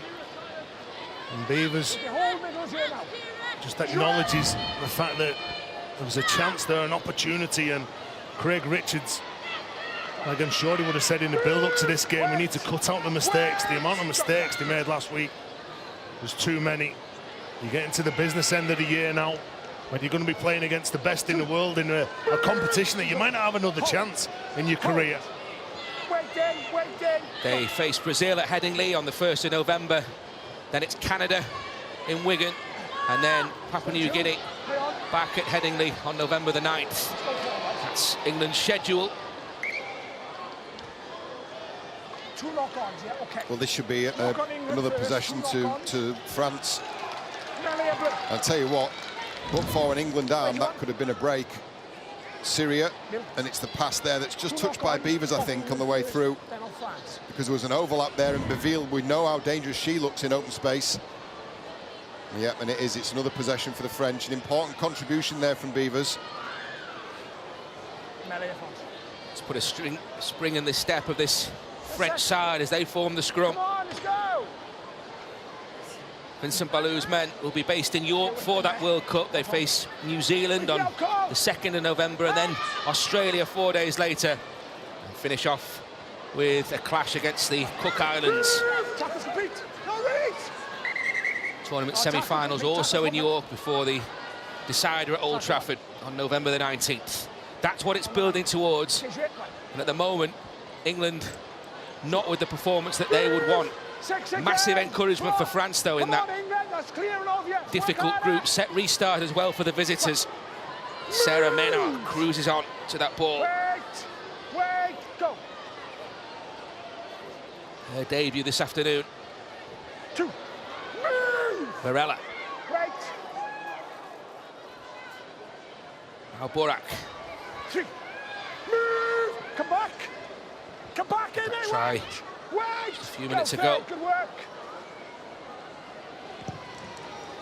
Okay. I beg your pardon, that was Ramos. Well taken by Stanley, nicely tidied up again. I've been really impressed by the fullback. She's caught a high shot there as well. I think it was just a stray arm. So Stanley, one of the better performers for England today. There's a knock-on by France. Stanley's tidied up. I think she just wore a little shot in that tackle. And a relieving pressure for England. You're looking at some of the key performers for England. Of course, Jodie Cunningham. Of course, Emily Rudge. I think Liv Wood again has enhanced her reputation. She's in her second stint. Paige Travis, I'm looking to see more from her. She gets her opportunity, just supporting that run from Liv Wood. I've been impressed with Liv Wood and Hoyle, number 14 that came on for Wood. Both of those players have really took the battle to France. There's Travis almost through there. Bennett. Winfield Hill. She did the right thing there, Hill. The outside defence had come up and she realised the pass option was too much of a risk, took the tackle, and she's been rewarded from a penalty. Too much going on around the ruck. The referee's been keen on this. He's been keen all day, but this one was justified. Just that second effort in defence. Yeah, she's trying to get up and play that ball. And just forced down, and it was Elisa Syria who cut off the pass option for Winfield Hill. But there's another set of 6 now to defend for France. Winfield Hill gets the ball back so that Bennett can start this attack. Here is Winfield Hill again. Grace Field in support. 17 away.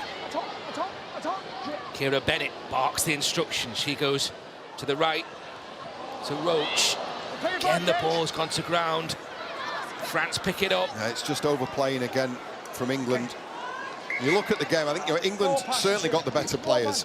I think as we enter the last 7 minutes of this game, a 16-point margin is probably fair, actually, and I think that is credit, massive credit to the French. There is work to do for this England side. I get it that there's a debut here in a key position for Courtney Winfield Hill, and we know what an outstanding player she is.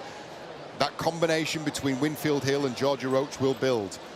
They've got Tara Stanley at the back. There's Winfield Hill. We've got Tara Stanley at the back with all the experience in the world. But as a collective, there is work to do for Craig Richards.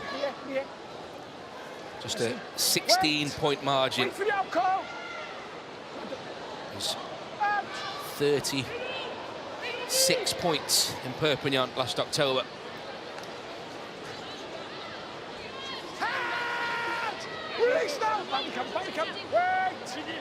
Tackle from Winfield Hill. That was on Syria. Doreen Samara. Well, Emily Rudge get that ball.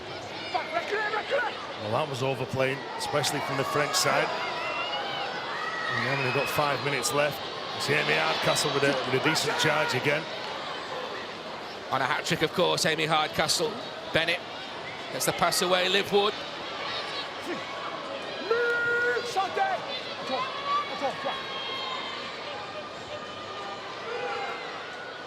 That was Jodie Cunningham. It's a short ball again, and Georgia Roach goes over for her second try.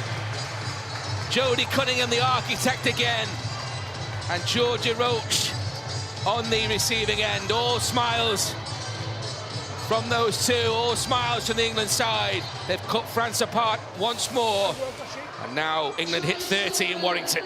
Well, things seem to happen when Jodie Cunningham gets her hands on the ball.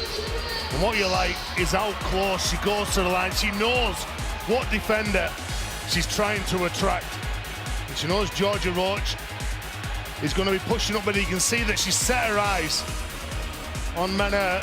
As soon as she pulls out the line, makes the wrong decision in defence, the gap opens up. She just turns her hips, leaves a big gap, and Georgia Roach, with a brave, strong line, pushes up and scores the second try. I still think that's when she's at her most dangerous. We know Jodie Cunningham's a fantastic runner of a ball, but boy, she's one of the best I've seen as a passer, just anticipating what a defence is going to do. Good discipline as well from Georgia Roach. She knew she had to hold that line, maintain that live option, that pass option, for as long as possible. And Tara Stanley now with the opportunity to extend this lead, to open this lead up to 22 points. Stanley finds the target. Georgia Roach has a double in Warrington, just as she did on her international debut in Carcassonne. And England with a 22-point cushion now. And it's a great pass from dummy half as well to set the play on its way from Kira Bennett. And that's a beautifully delayed pass. You're right, Terry, she gets right into the defensive line. And she's got the nerve to hold, to wait for the defence to blink. And when she does, 9 times out of 10, she finds the right option. And she's played plenty of rugby at 6. She's a ball playing loose forward. and players will do well to follow Georgia Roach's example. Just hit good lines on the outside of it and she will find you. So versatile, Jodie Cunningham, reigning Women's Steel, of course. She's played all through the back line. Loose forward today, and a real talent. She tops the carries, she tops the meters, she tops the tackle count as well. You know, she's all over this. She's left a footprint all over this game. Big run again, gets England rumbling forward. Grace Field, play it for Bennett. And more fireworks for England late on. Travis. That's a good run. That's a really good run. That's what Paige Travis does well. Play on, come on. Bennett, Cunningham, trying to cut through herself this time. Reculé. Support from Stanley. Winfield Hill, over the top this time. Hardcastle trying to go through. Support on the outside from Beavers. Cuts back infield. Still going, she's taken a heavy one, and then a second collision there comes in from Sarah Menard. And that was definitely high. There was a strip, wasn't there, from Sarah Menard, but the initial contact, take a look at that. Catches her right around the chops. There was two contacts, wasn't there? There was Gail Alverne was the high shot, and then that wasn't too bad either. In the walls, Caitlin Beavers.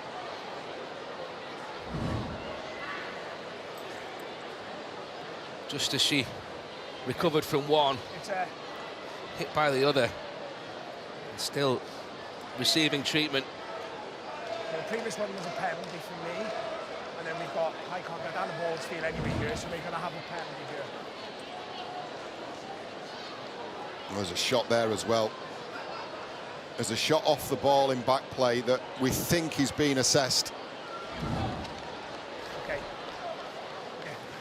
Conversation, meanwhile, between England coaching staff. Beavers on her feet. Penalty here is a great advantage, right? High tackle, tackle there, high tackle. And that's what the penalty is. The resulting penalty from those two high shots in succession on Caitlin Beavers. Can England finish with a flourish? Grace Field.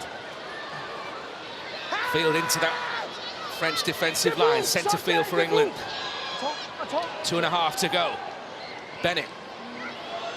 That's Roach. Here is Cunningham.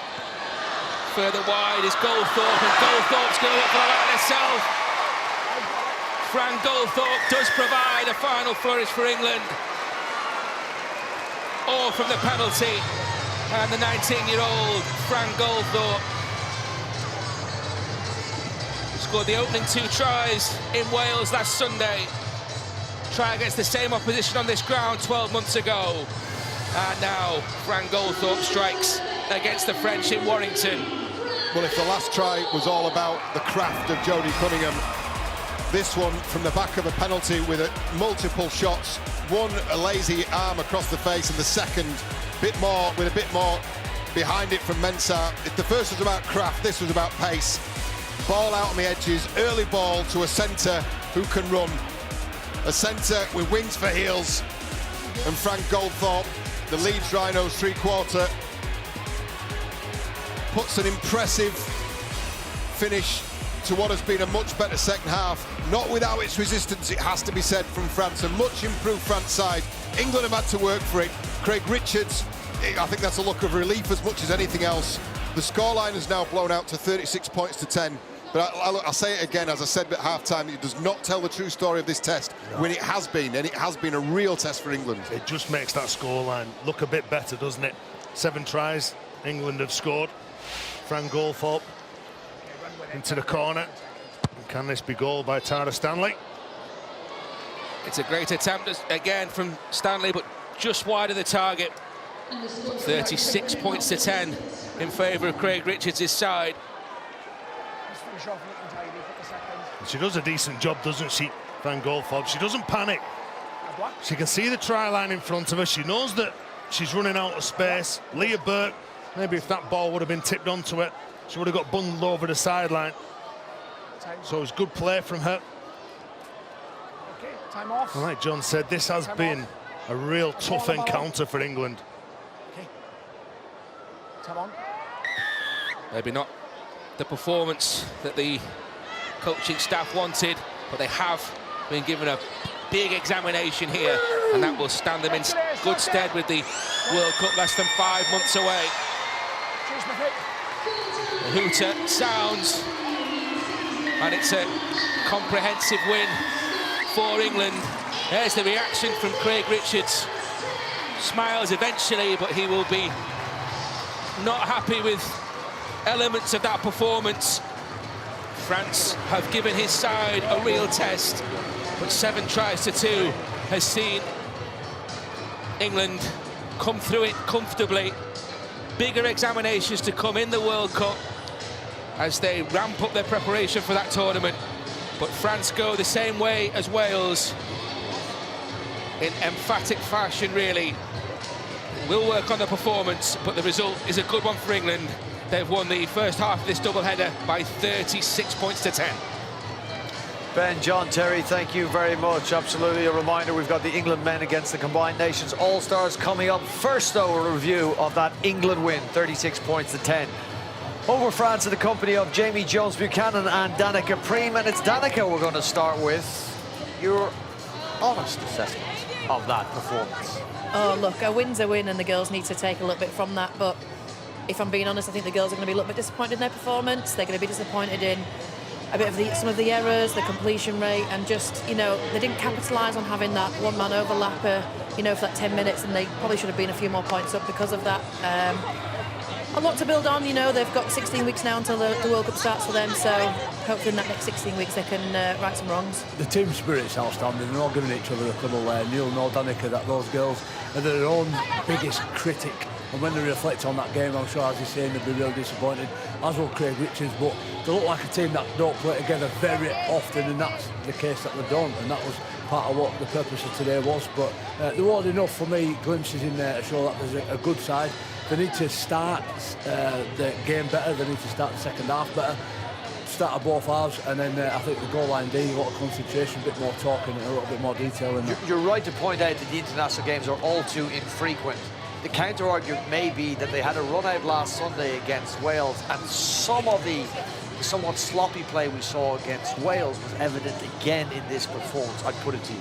Yeah, absolutely. I think the biggest thing about our game at the minute is we're growing and we're developing, and these girls here come from 3 teams. These are the top 3 teams in our league. They're not used to coming up against pressure. They're not particularly resilient when it comes to their match days, and to come across, you know, countries and teams that are putting a bit of pressure on, it's going to test them mentally as well as physically, and that's, I think, a real key issue for these girls. Well, you selected the player of the match, and it has gone to the French number 4, Laurent Biville, who is standing by with Jenna. Yeah, thanks very much, Brian. Laurent Biville, congratulations. You are the player of the match. You didn't get the win, but that was really an impressive performance from the French side, wasn't it? Yeah, I think we worked really hard the last week, and we really proved that we are a very good team, that we are all close together, and we're still working really hard to try to beat this big team, and I think now it's time to focus on the next game, so it's going to be the World Cup, so we have a lot of work to do now, but we're still proud of what we've done, and I think we've been very aggressive on the game, on the tackle, and we still need to work on little things, but I'm very proud of the team today. So when you look at that 80 minutes that's just passed, what is the most pleasing aspect? I don't know. I think what is different now, it's that we all very we know what we have to work on, and the team, the staff, the coaching staff is very close to us, so they are very supportive, and I think we can make something on October, but for now we just enjoy time in England.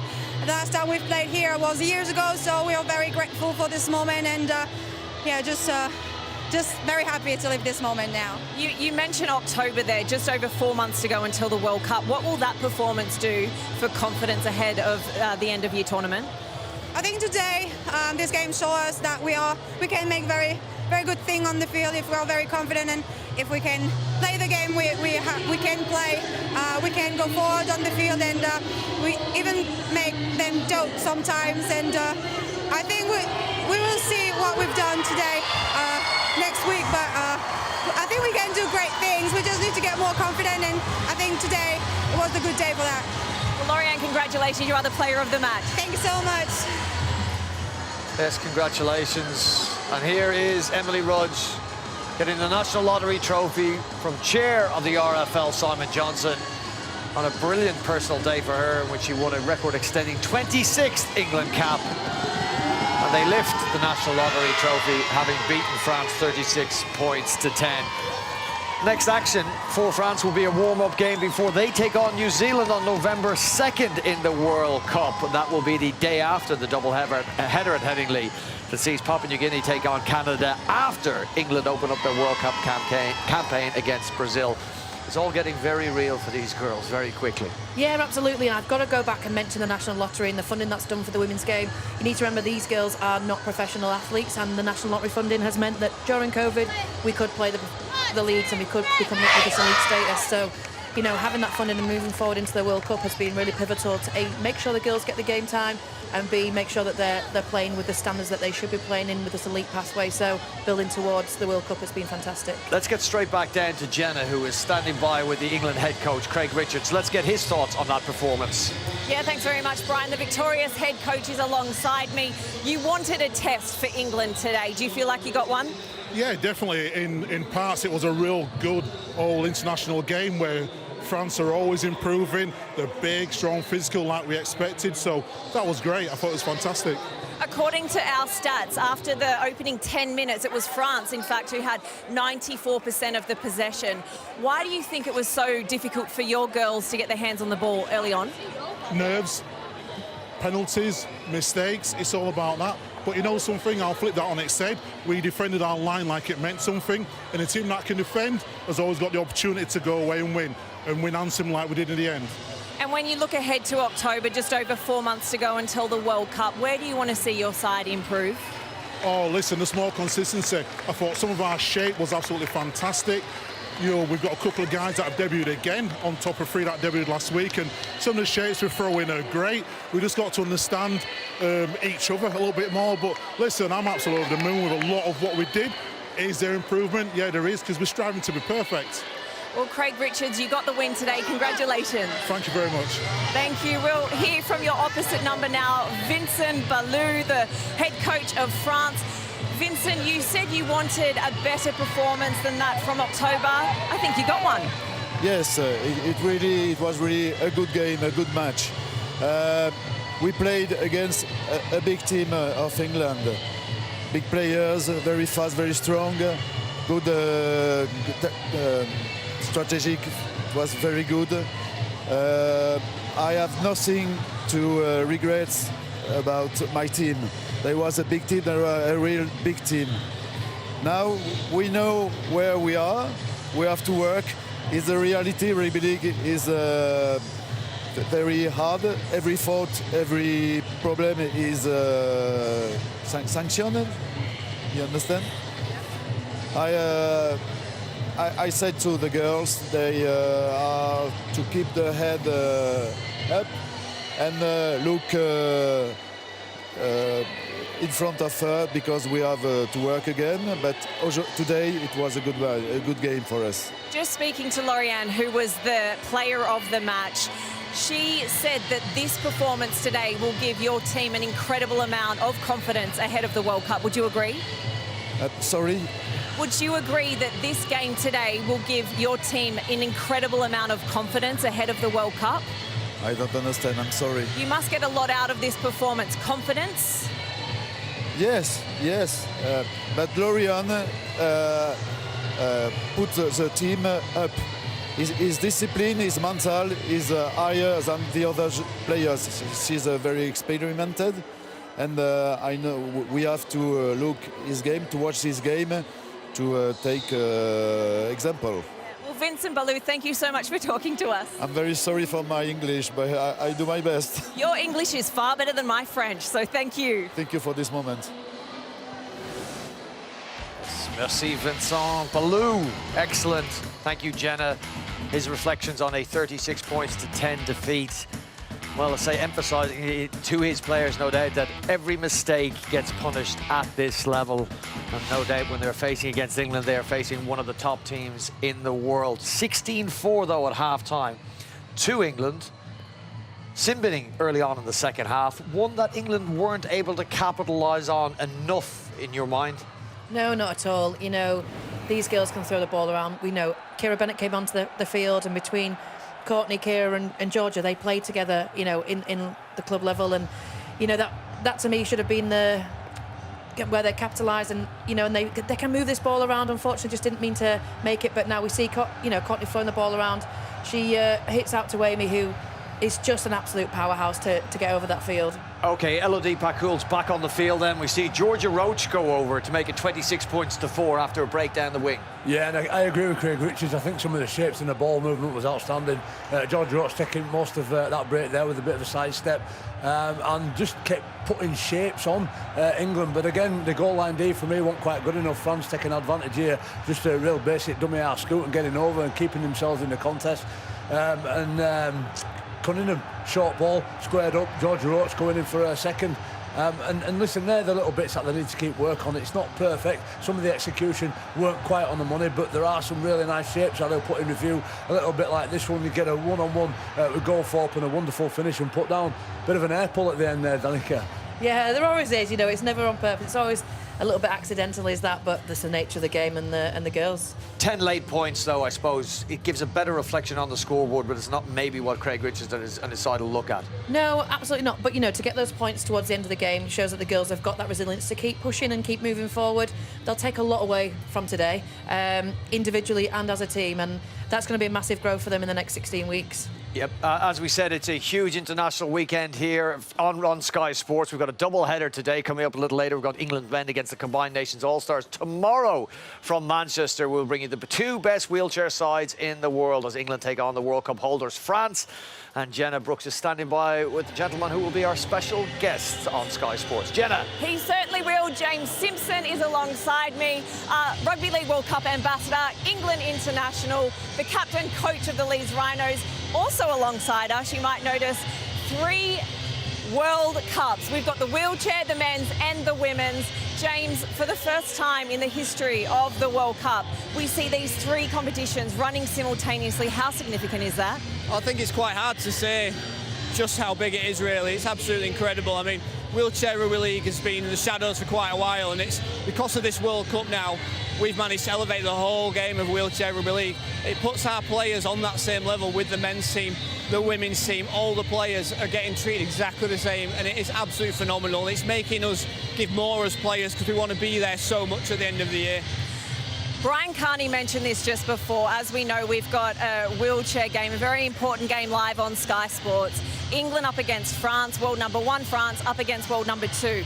For people at home who may never have watched a game of wheelchair rugby league, sell it to them. Why should they be tuning into Sky Sports tomorrow? You'll hear this a lot, but it is just rugby league. It is rugby league in a wheelchair. All the laws of the game are exactly the same. So in the running game of rugby league, when something's 10 metres, whether it's defence getting back 10 metres, a 20-metre restart, that's 4 metres and 8 metres. It is rugby league. It's fast, it's aggressive. There's going to be some amazing skill on show.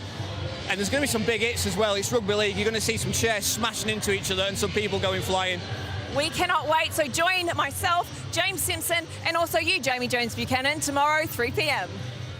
We will not miss that. That is, it's rough and tumble rugby league at its very best, and that's a great man to sell it, James Simpson. And as Jenna said, you can join James, JJB and Jenna tomorrow on Sky Sports. OK, we're going to take a break here now at the Halliwell Jones Stadium. After that, Game 2 of our international double-header. It'll be Sean Wayne's England against Ellery Hanley's All-Stars. We'll begin our build-up after this to a 5:45 p.m. kickoff.